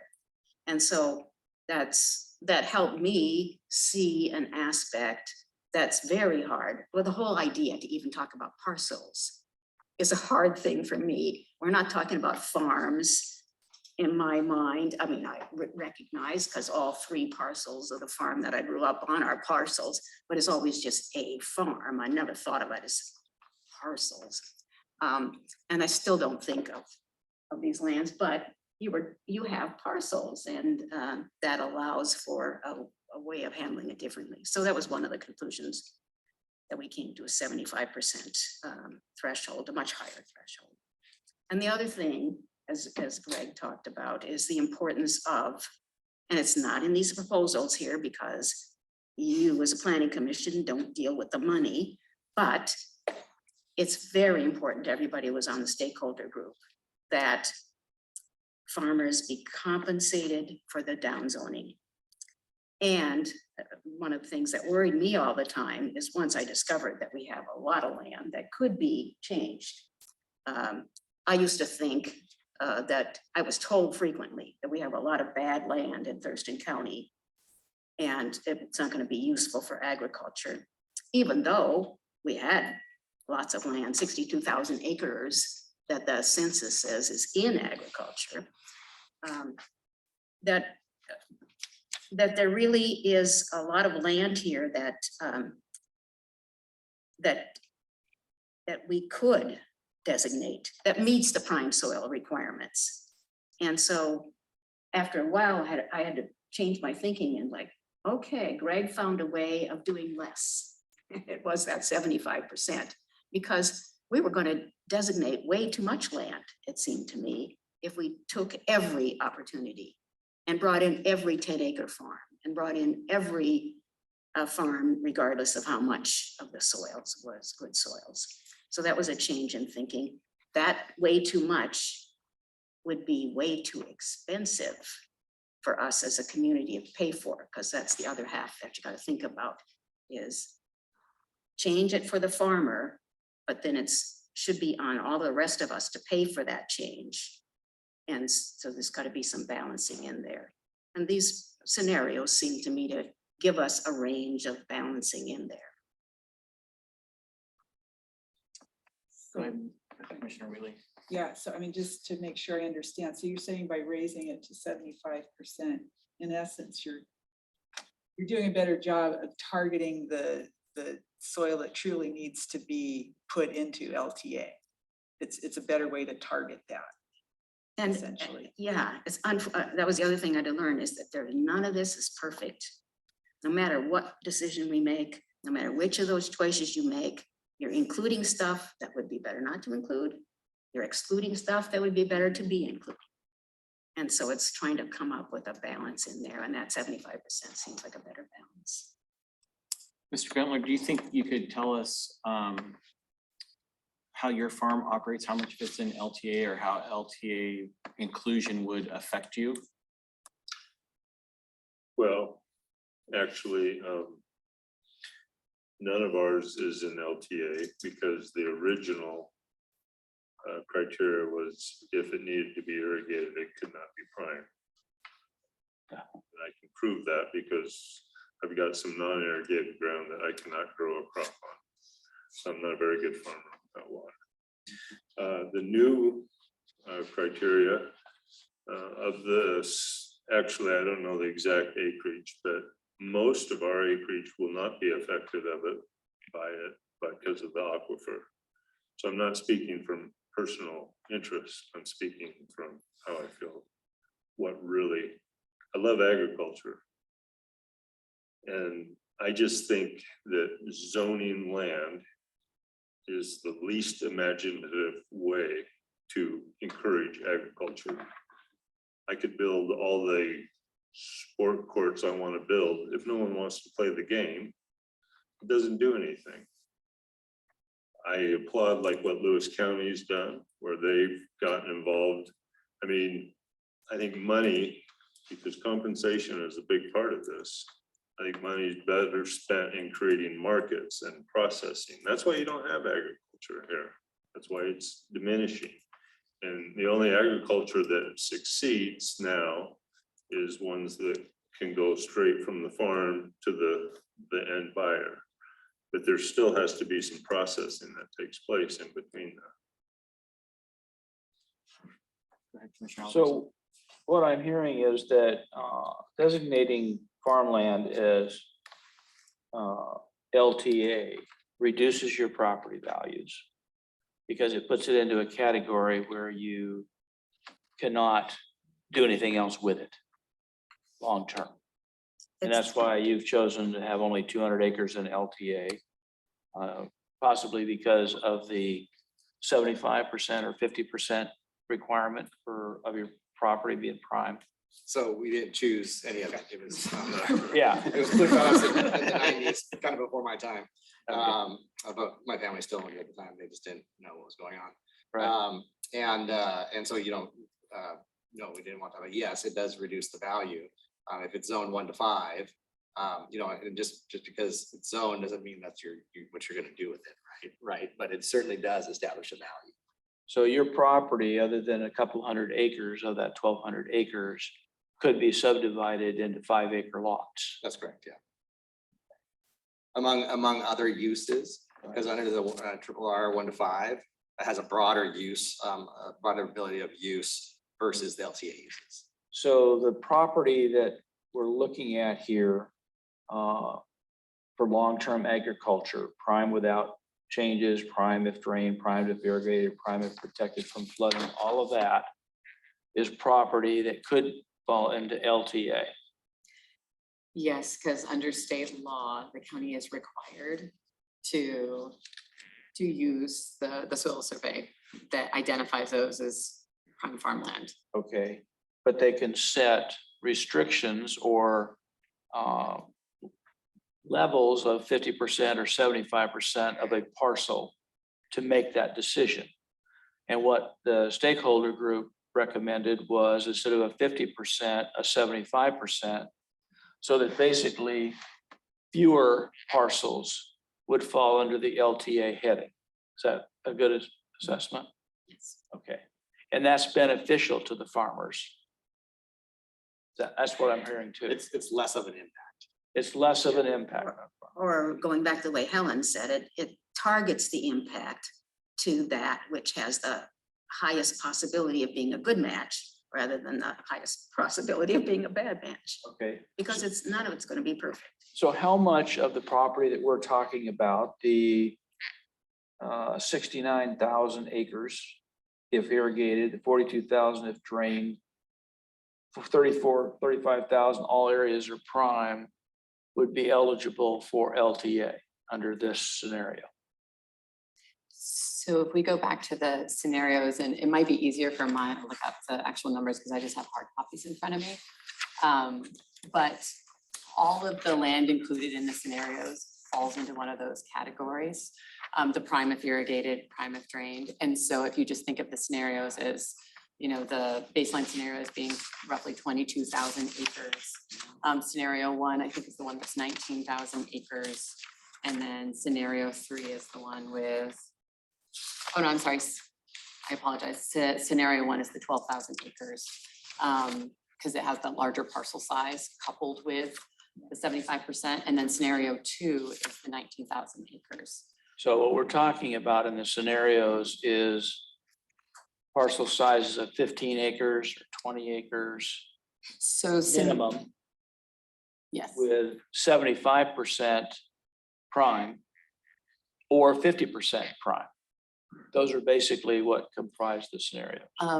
There's one other factor that sort of circles back to the nuisance claims research, which is that those blocks of agricultural land. So currently our criteria only looks at blocks of agricultural land that range from 200 to 320 acres in size. The stakeholder work group, and I'll let them speak to this, you know, they didn't identify a perfect number, but sort of looking at a smaller range, whether those agricultural blocks of land should be reduced to anything from 40 acres to 100 acres. So have all of these parcels that have been identified in this, for these 3 scenarios, Have they been notified by the county that these scenarios are being considered by the planning commission for a recommendation to go forward to the county commissioners? So I can let Maya jump in if I misrepresent this, or actually go ahead, Maya, because I know you've been working on it. Yeah, so we do intend to do a mailing to all of the parcels that fall within the 3 scenarios. And that mailing will go out once we have a hearing date scheduled. That's why we have budgeted some work sessions on the back end from that public hearing, because we've gone out to the community with the open houses. We did a lot of kind of internet outreach to get notifications out of those open houses, but the mailing, we really only have budget for 1 shot at that. And so we want to reserve that for when there's a public hearing, so we know what options we're going to be, who we need to send that mailing to. So you know how many parcels we're talking about, right, Maya? Yes, exactly. So there are about 1,300 individual parcels across all 3 options. Several of those options have parcels that fall under the same landowner. So when it all is broken down, it's roughly 400 individuals across the 3 options. So there would be roughly 400 postcards that go out across the county. And 400 families that would be impacted. Yes. The only other question I have one more question. Okay. Of the prime, how much of the prime irrigated land, you say is 47%, actually has water rights? So I've tried to research that. It is really difficult. So the state does have a way to look at where water rights are allocated, but the disclaimer is that it's only about 70% accurate. So when I called to get information, it's really difficult to figure out, and they could be transferred. We don't know how they're being used. So it's not information that's readily available to us. Okay. I understand your comment about acreage can be used for a lot of different resources. But prime, if irrigated, it's only prime if it is irrigated.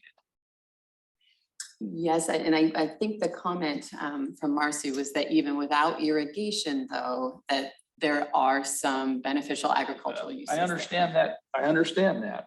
But this scenario, the gold, if you will, or the brown, depending on how you look at it on the map,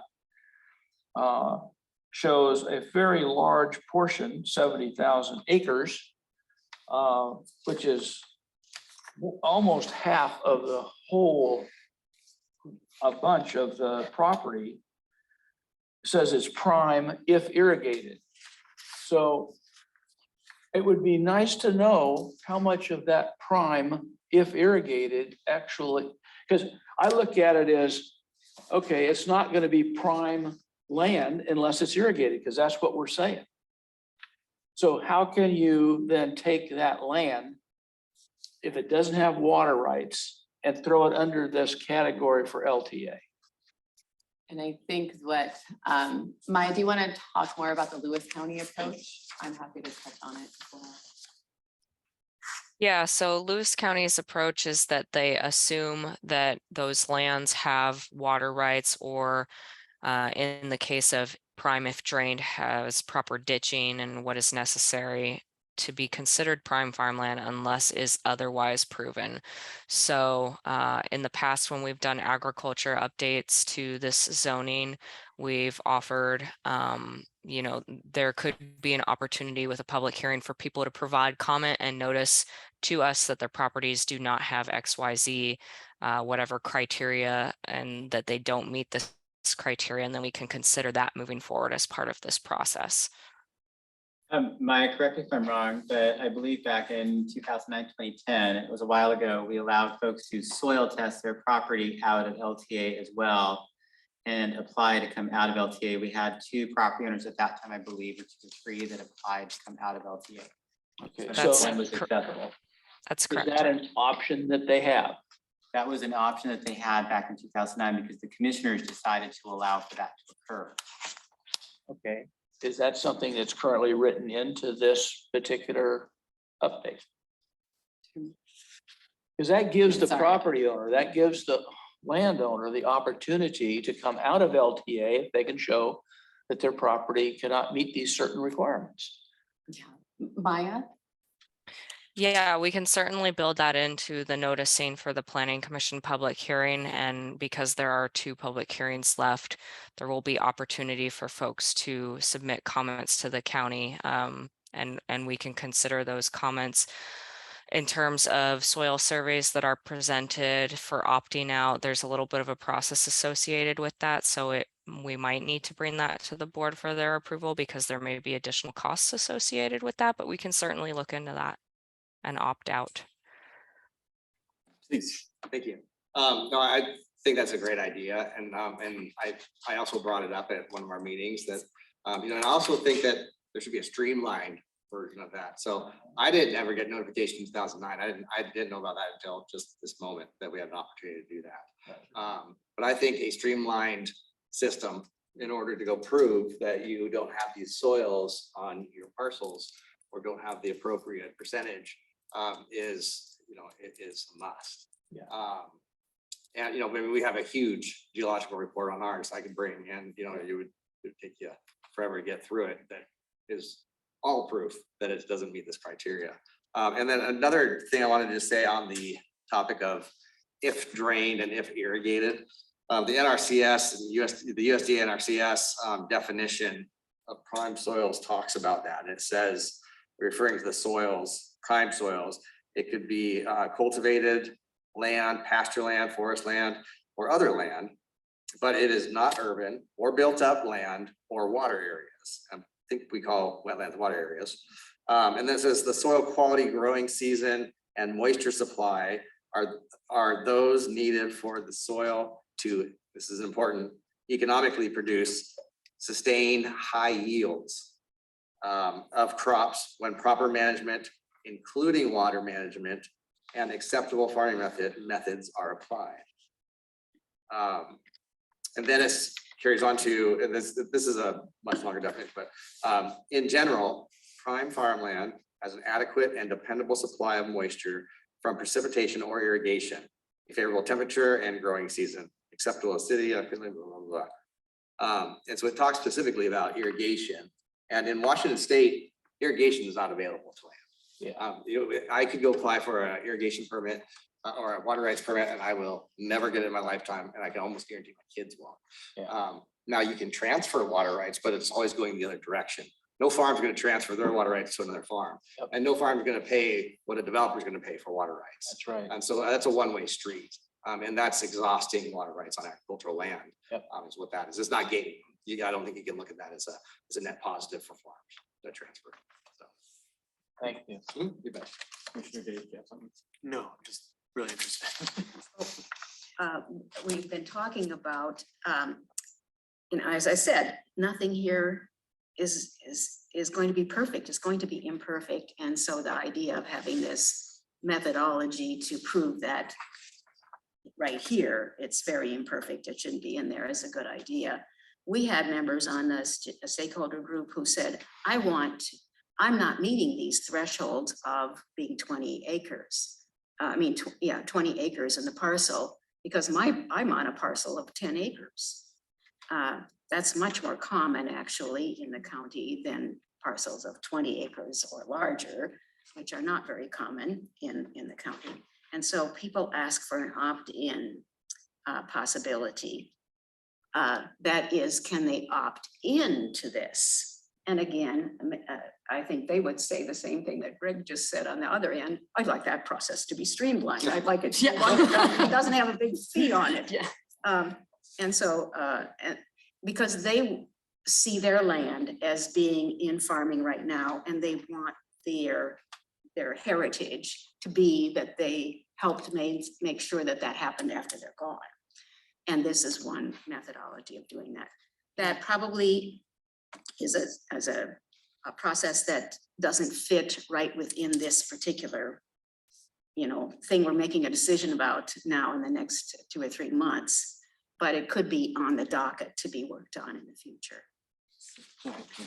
So would that be an argument at all? I mean, would it make any difference, this question of whether to make it 15 or 20 acre I You know, think, that I think- issue you just brought up. I like, would that think this help goes more people? beyond Yeah. that, so I think it's, and I'll just add one note about the smaller parcels, the compensation question isn't as important to the smaller landholders is what we heard in the stakeholder work group as it is to, you know, obviously a larger agricultural operation. But I mean, I think that this really comes down to, you've got it, they wouldn't fit in these larger agricultural blocks of land. Like there are multiple criteria they might not fit into, but they still want to have their property zoned for agriculture. And so to Loretta's point, like there might be an opt-in clause for long-term ag, but that's probably not the best fit long-term. If you look at, you know, the uses allowed in long-term ag, you probably don't want some of those uses on a smaller land holding like you would on a 20-acre parcel. And so I think it's really it's part of the, you know, on the docket for the community agriculture program, should we be thinking about, you know, another agricultural, you know, land use designation or zoning that might be a better fit. But yet we continue to hear from smaller landholders and smaller farmers that they do want ag zoning. And long-term ag, you know, doesn't necessarily align. Is the main just different motivator for parcel. wanting to opt in, like Loretta was saying, was just a heritage issue where they want to protect it? Is there, because there's really no other benefit to a landowner for doing that, is there? There's no financial benefits, there's no tax breaks, there's.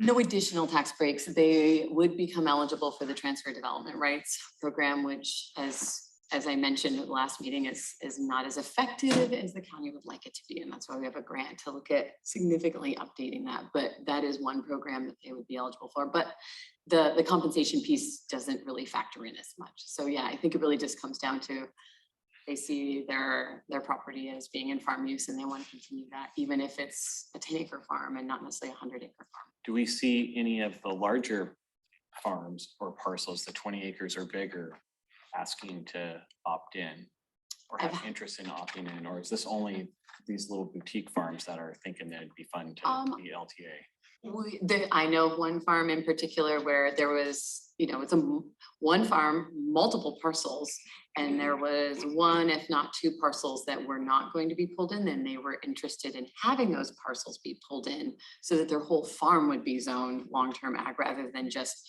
you know, 3/4 of their parcels being zoned long-term ag. And so that's, you know, in terms of developing an opt-in clause for long-term ag, it might look something more like that, where it's a contiguous parcel or part of the agricultural block or something where it really makes sense. But it is important to allow, you know, farms to have all of their farm zoned one zone if they wish to.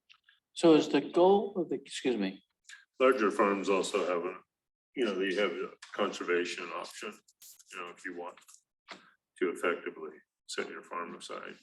right, you can go conservatory, yeah. But is the long-term goal of this by the county to protect land for agriculture in the county? Yes, versus, I that's just the want to long- make sure. That's the long-term Yeah. goal, instead of these lands being able to be subdivided into 1 to 5 parcels. Yes, Okay, so protecting larger blocks. so it's the of land county's and goal to convenience. protect larger blocks of land for agriculture in the county. That doesn't necessarily blend with the goal of the farmers for protecting their property for financial purposes. That's what I'm hearing, I think you got two different methods. yes. Farmers and farmland will self-preserve if there's a market.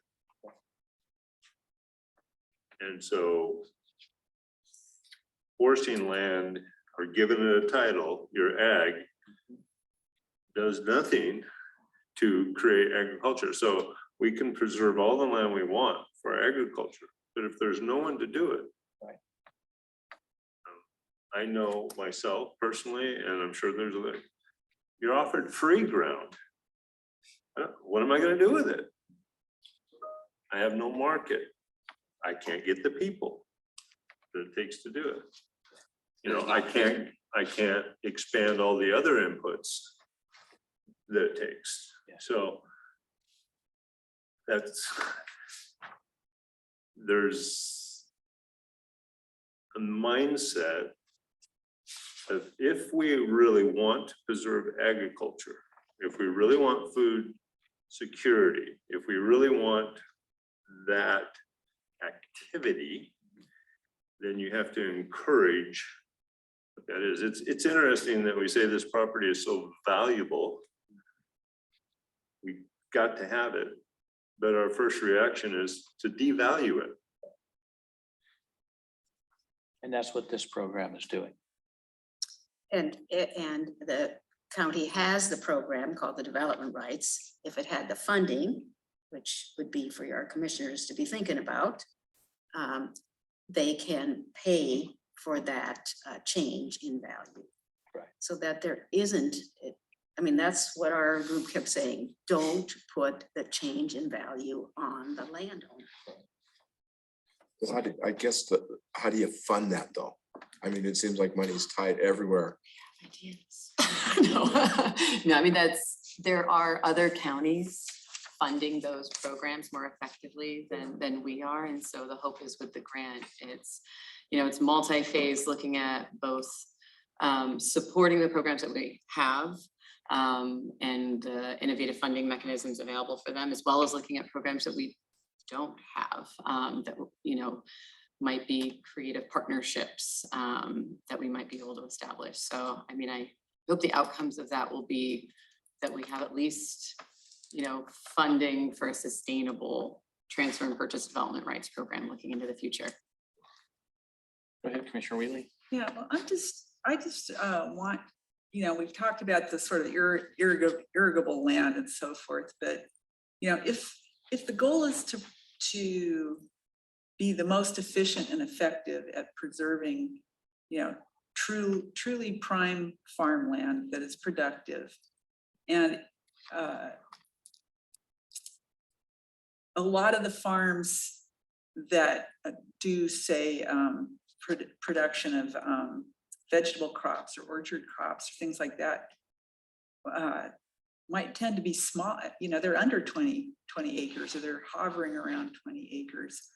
So how effective, like if you think of the totality of land that is really prime and that can be and maybe is being farmed, how much of that is not going to come under this if it's not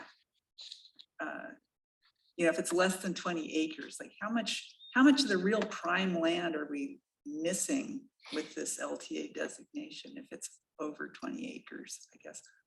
Trying to find a way to express that, but I think you get what I mean. I mean, like, if what we're really trying to do here is make sure that really important land is set aside.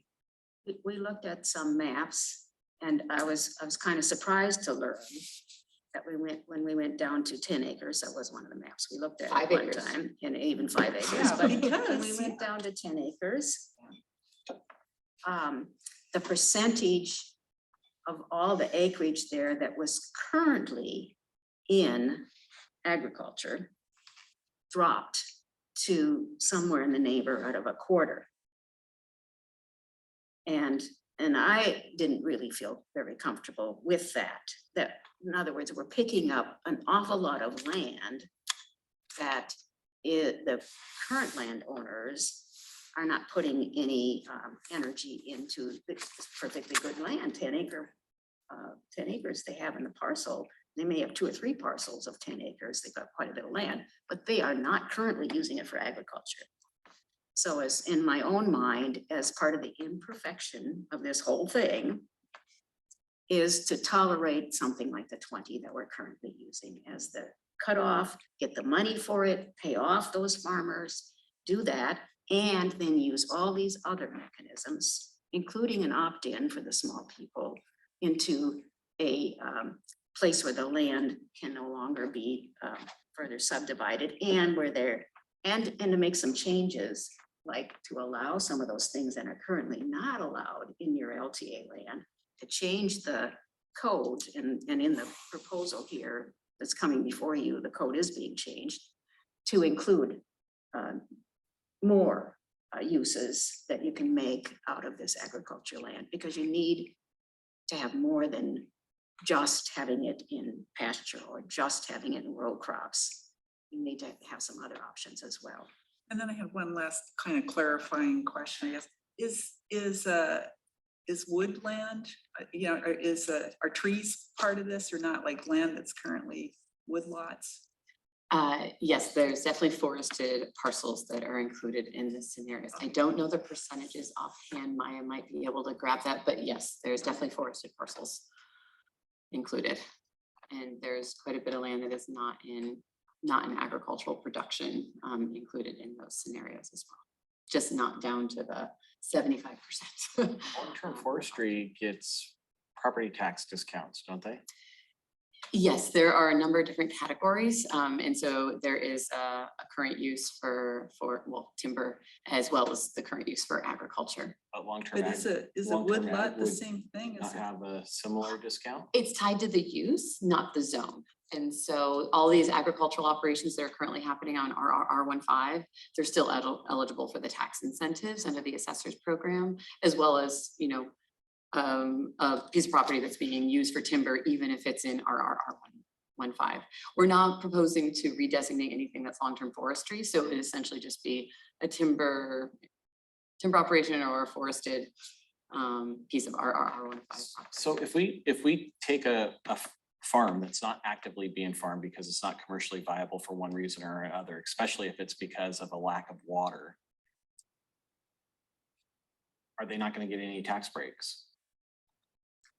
No, so the assessors program happens completely independent of what the zoning is. So we can force them into a situation where they either have to farm with no water or they have to pay full price on being pushed into LTA. Not sure I completely understand. So we're not forcing them to farm when they become long-term ag. You know, residential is still allowed. So if there's an existing house there, really what it limits is future residential development. And then there are a number of uses, especially in the proposed code updates, that would be allowed in a long-term ag zone. Isn't there a requirement for the assessor's office that if you are in a zone, if you are getting a tax break for agriculture, that you have to show income from that Yes. agricultural property at a certain level, like about Yeah. $1,000 a year or something like Yeah, that? it's tied to the acreage. The income verification is. Okay. The assessors program, if you're over 20 acres, you just have to show income. There's no amount. From 10 to 20, it's, I want to say It's very. somewhere between $100 and $200 per acre. Yeah. And then maybe it's $5 to 20, I don't know, but and then under that, it's really high, it's like $1,500 per acre. So they have to demonstrate the revenue from agricultural discount for taxes to get that tax break. And that's every, what, 2 or 3 years they have to show that, or is it every year? I'd have to double check with the assessors in terms of when they ask for updated information. Yeah, so there is a level that they have to meet in order to get that tax rate. There- Depending on your size. There is an alternative. So the updates that just went through the board for the open space program for farm and agricultural conservation lands does not have the same kind of income verification. The one remaining barrier to that program is the application fee, as you know. And so, which the board is definitely going to look at as part of the fee study that's underway. But just so you know, there will be an alternative pathway to the same kind of tax incentives for very small land holdings that are in farm and agricultural conservation being used for those purposes through the board's program. Yeah. So fingers crossed that remaining barrier gets addressed. Commissioner Day. And then I would also assume the natural reduction in value would also be reflected in the tax bill for one of these properties. So just to think about how all the pieces are moving. I'm not would as familiar with the assume- tax I- bills, I- I would but assume. Probably not to be satisfactory. That's something that the assessor would decide when they go and assess the property. It's not something we have any control over at our level. There's- I've also observed a very slow change from market value to real time Yeah. value. We all have. Yeah, I'm sure you guys all know too. So, we see that thing too. So if we start at where we are today and we get down zone and devalued, it might be several years before that actually catches up, and so we're paying, a higher rate. Yeah. On anything that's not currently in space, it's probably. We have another one for Commissioner Day. So, and maybe just a question for the advisors. So if somebody were to appoint you a board of philosopher kings for a day, and you were to choose one of these scenarios, which would it be? Which scenarios? Oh, here, there are your choices, philosopher kings. Baseline based on appeal, then the scenario one is adds 12,000. And scenario two adds 19,000. I like the idea of scenario 2 and 3 because they're the 75% threshold, it's a larger threshold. Scenario, the baseline doesn't change the threshold. So to me, the block size, I was, I think, a lone speaker of this amongst all of us on the committee saying, there be a block size. There's many counties that don't have the block size. There's no language in the Growth Management Act that says that you need it that way. They're talking about diversity of agricultural properties, and that somehow got worked into that idea of block size. There are counties that have block sizes. So of the scenarios you got in front of you, I would definitely go with 40 as the block size. So that's scenario One, I think, or no.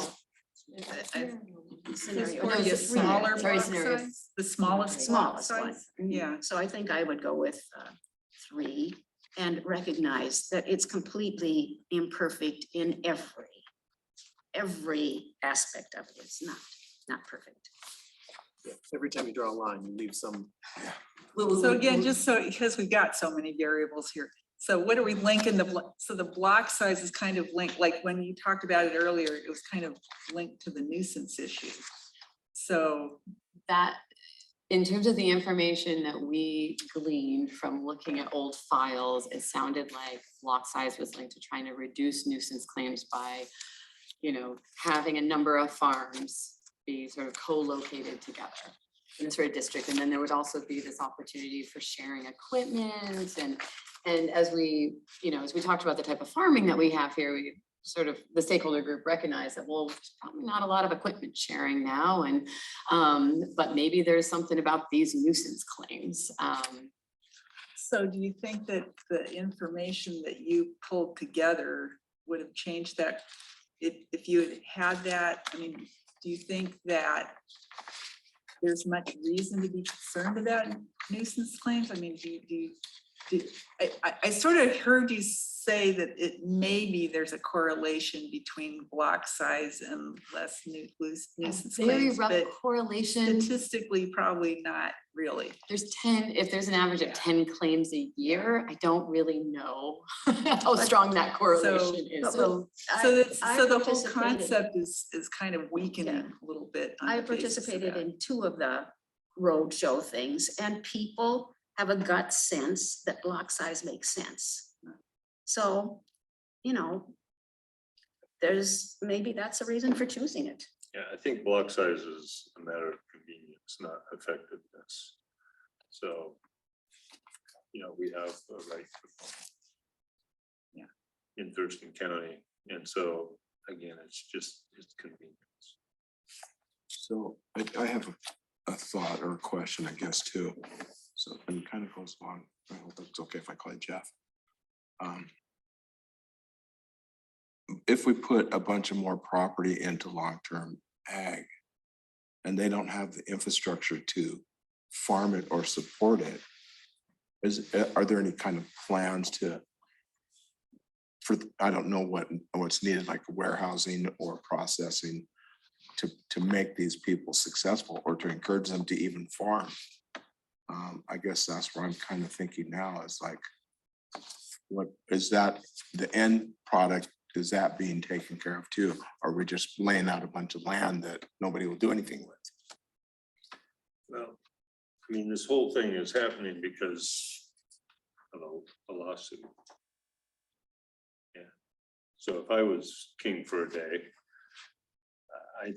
I believe that agriculture finds its own way. And again, it comes down to encouraging agriculture. And, you know, I like, again, I already said this, but you could have all the land you want. But if there's nobody to farm it because it's not viable, you know, I'm not independently wealthy, I have to make a living, I have to pay my taxes. Fire marshal comes through, I gotta pay $600 every year for an inspection, you know, just all these things that add up. So I say that it's not that land's too expensive and unavailable, it's that farming or agriculture is not profitable. And there's all kinds of factors that go into that. I don't know if this makes any sense, but it seems to me that if we're trying to encourage farming in places where it's not currently being farmed, and one of the ways we do that is we push these people into long-term ag, that does devalue the property. It's just because there are limitations on it. And so you have somebody that wants to start up, whose property is now devalued, who's not able to borrow as much money against their own land to start farming. It's going to kill the process right off the get-go. So the other part of it is there are about 60,000 acres of land being used for agriculture in the county. We're protecting 15,000 of it. Other counties have a number too of, they got so much land in the census that they got in agriculture, and they are protecting a higher percentage. Pierce County and Snohomish County are protecting twice as high a percentage of their agriculture land as we are. They also lost agriculture land, just like we did the last time we had the measure of it, but they lost it at half the rate of as we did.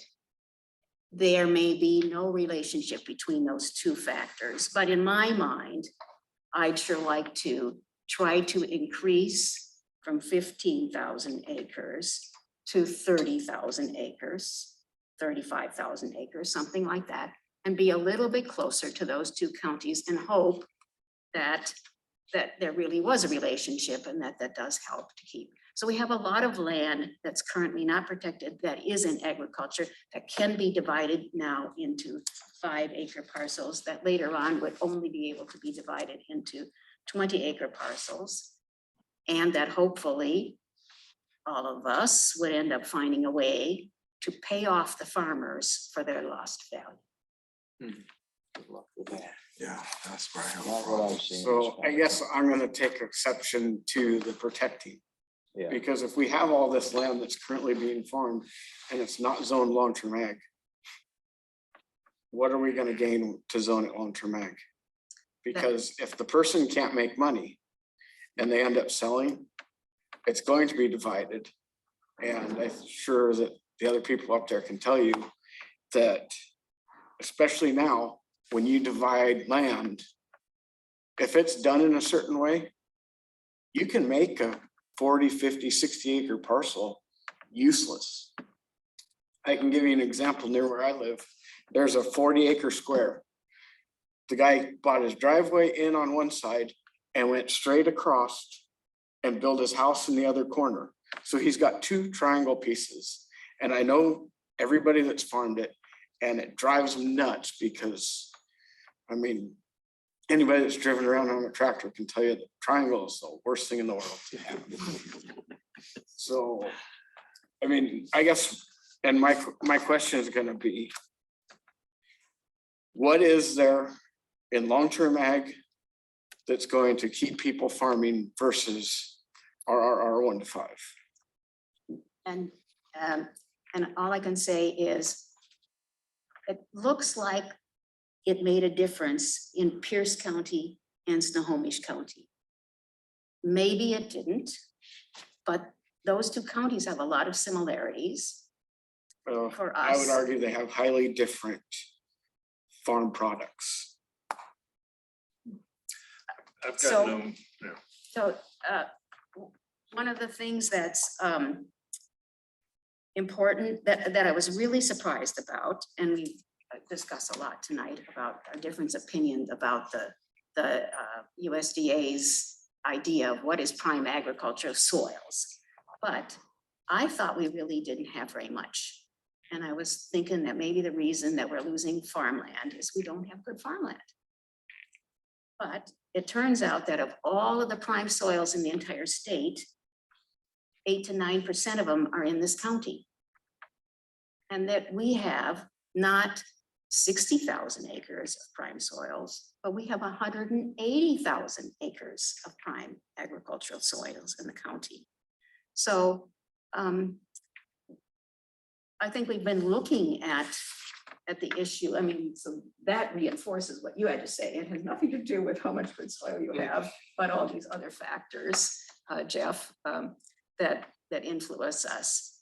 But what's going on in the other two counties that led to them not losing land at half the rate that we lost farmland? They've got similar kinds of issues about having the money to get, having all the lack of processing and lack of everything that used to be here that isn't here anymore. Commissioner Day, you had something? Yeah, just one question. So right now, if you're in long-term ag, that puts you at the basically 1 to 20. Would there be a way to have that, if you're in long-term ag, it doesn't trigger until you sell your property or transfer it? So that it could technically, to an underwriter, appear to be 1 to 5, and then only on transfer become 1 to 20? To help with the collateralizing problem? That's a really creative idea, but I do not have an answer right off the top of my head. I don't know of a county that has done that. I'm not aware of which jurisdiction has that ability to do that for the contract zoning. Might fall under the category of bank fraud too. Yeah. But it is very creative. One thing I wanted to kind of piggyback on Jeff's comment about, you gotta have people out there that will do it, right?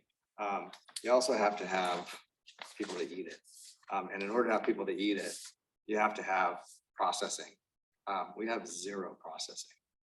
What I always say, and I don't like saying this, but Thurston County, King County, Pierce County, those are not agricultural counties. Okay, it's like not what our industries are here. And there are just a few number of people in this county who actually make their living farming. And I think maybe 2 out of 10, I would guess, are sitting in this room today. I'm not one of them. And so, when we think about economic viability, all the definitions I see in agricultural groups and agencies, USDA and so forth, these definitions that, oh, you gotta make $1,000 an acre. Is that really economic significance for an individual? And most people I know that consider themselves in agriculture in Thurston County have a couple cows, keep the grass down, and maybe pay their taxes if they're lucky. And that's if they actually don't do the math. When they do the math, they're actually losing. And so that's like the reality of agriculture here. It's not a real industry, and largely because we don't have any processing. There's processing down in Lewis County. They don't accept anything from the west side anymore. And so, there are some interesting things going on in the county right now, like I think it's called the hub in Steino. Those are interesting things, I think, in a more creative direction to stimulate agriculture. But there's a reason why kids are not going back to farms. There's a lot sexier jobs out there that pay a tremendous amount of more money and give them a lot more time off and a lot more flexibility in life, both during their career and retirement. you know, and so I'm very much aligned with Jeff on this. Like, if you want to preserve agriculture, stimulate markets, and it'll happen on its own. People will be buying up land to preserve it, to enter markets at a profit. We're starting to run a little late on the clock here, so I want to focus any further discussions specifically towards our stakeholders here, since they were kind enough to come in here. So if anybody else has any questions that only they can answer and not staff, now would be the time to ask them. I'll volunteer one thing while you're thinking of your questions. Yeah, that'd be great. You know, I think even zoning and with compensation, and I have no data to back this up, but I've played this out in my mind. It seems like a one generational fix, because once you make that correction, that land continues to appreciate. It's a lower amount, but it continues to appreciate. And so then we're right back at the table again, talking about the obstacle of the cost of land. The only way I think you really preserve land is you buy it and it becomes a county or a state piece of property, just like you would do with a park. And I also want to mention that the water issue, we have duplicity. You do not move on any action in putting in a housing or housing development without a guarantee of water. Yet you're telling people that, oh, you're going to be a farm with no guarantee of water. Exactly. It's hypocritical. Yeah. That's why I asked how And much. it's not your fault, it's the What state. percentage of that 47% is irrigated right now, has rights, water rights? That's 69,000 acres. All right, well, I guess I just want to piggyback one thing on what Greg said about processing. And I think you guys can both verify this. It's not just, to me, it's not processing, which is the back end, but it's, to me, it's support on the front end. How many ag dealers are there in Thurston County? Seed dealers, fertilizer, whatever else you, irrigation. I mean, that is virtually non-existent in Thurston County. So we've got a problem on both ends. and ask a lot of the middle. Yeah, and I think, I mean, to get beyond what we're discussing, I think it's a big ask to be doing, to be going through this process again. And maybe Jeff, who's been here for a long time, can say, but at this point in time, I don't have a lot of faith in the county doing much to improve the standing or your uses or whatever else in long-term ag after they go forward and change your zoning. Did you have something, Joel? No. Well, to carry on with the business of our day, we are hoping to set a public hearing, understanding that we're going to have quite a few more work sessions, but this public hearing would be a chance for us to hear from even more members of the public. As much as I appreciate you folks coming in, we still want to hear from everybody else as well. So a public hearing would be a great way to do that. And I'm hoping that the commission is on board with that. And if so, I would certainly entertain a motion. I'd like to make a motion, Chair. Thank you. Move to set a public hearing for June 21st at 7 p.m. or as soon thereafter as the matter may be heard on LTA zoning update. It's been moved to set a public hearing. Second. Oh. It's been seconded. Is there any discussion? I do have one question from staff. You've talked several times about the need to do this because of a challenge.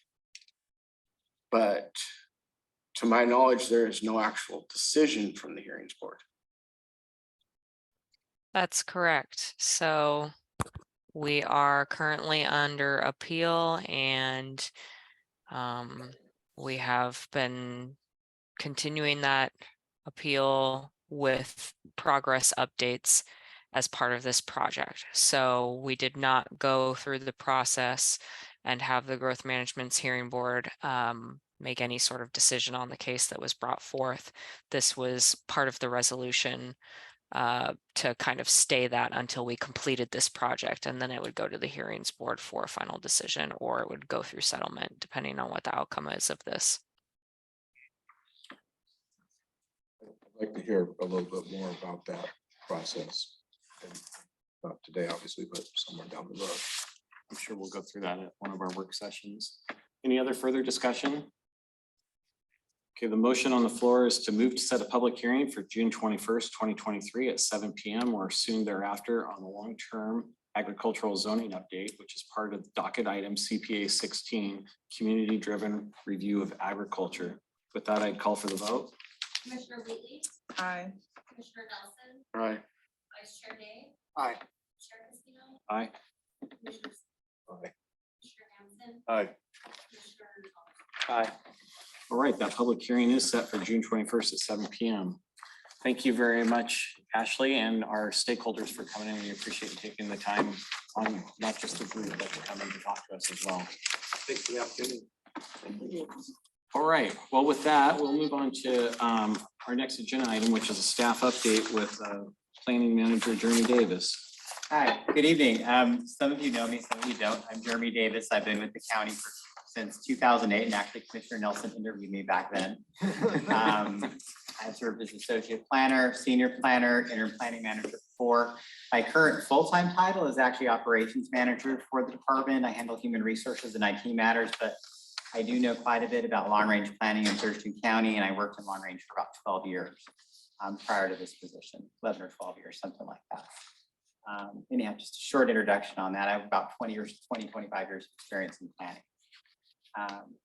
So a few quick staff updates. Last night we did have the S&P public hearing with the Board of County Commissioners. That was very well attended, heard from a lot of different citizens. Andrew DeFocus is currently putting together a briefing for the board on that to summarize the comments for the board. Today we had a briefing with the board on the Grand Mound sub-area plan update, and then also the Olympia joint plan. So those went really well with the board.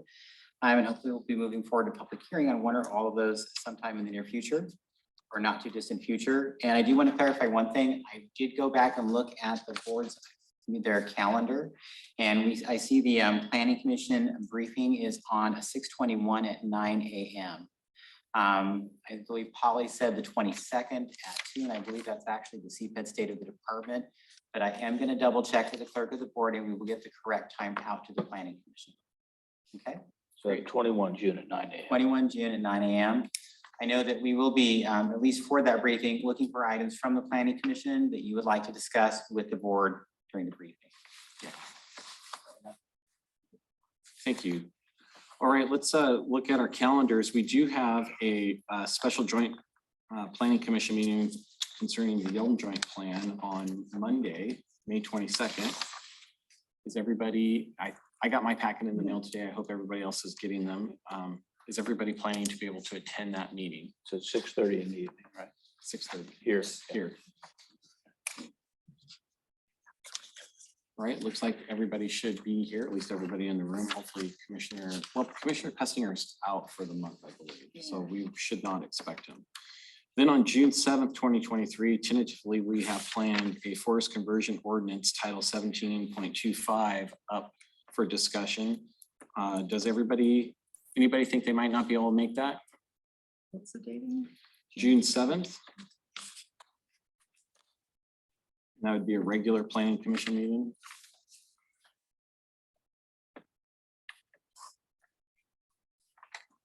I believe that we'll have a full house for that one as well, which is good.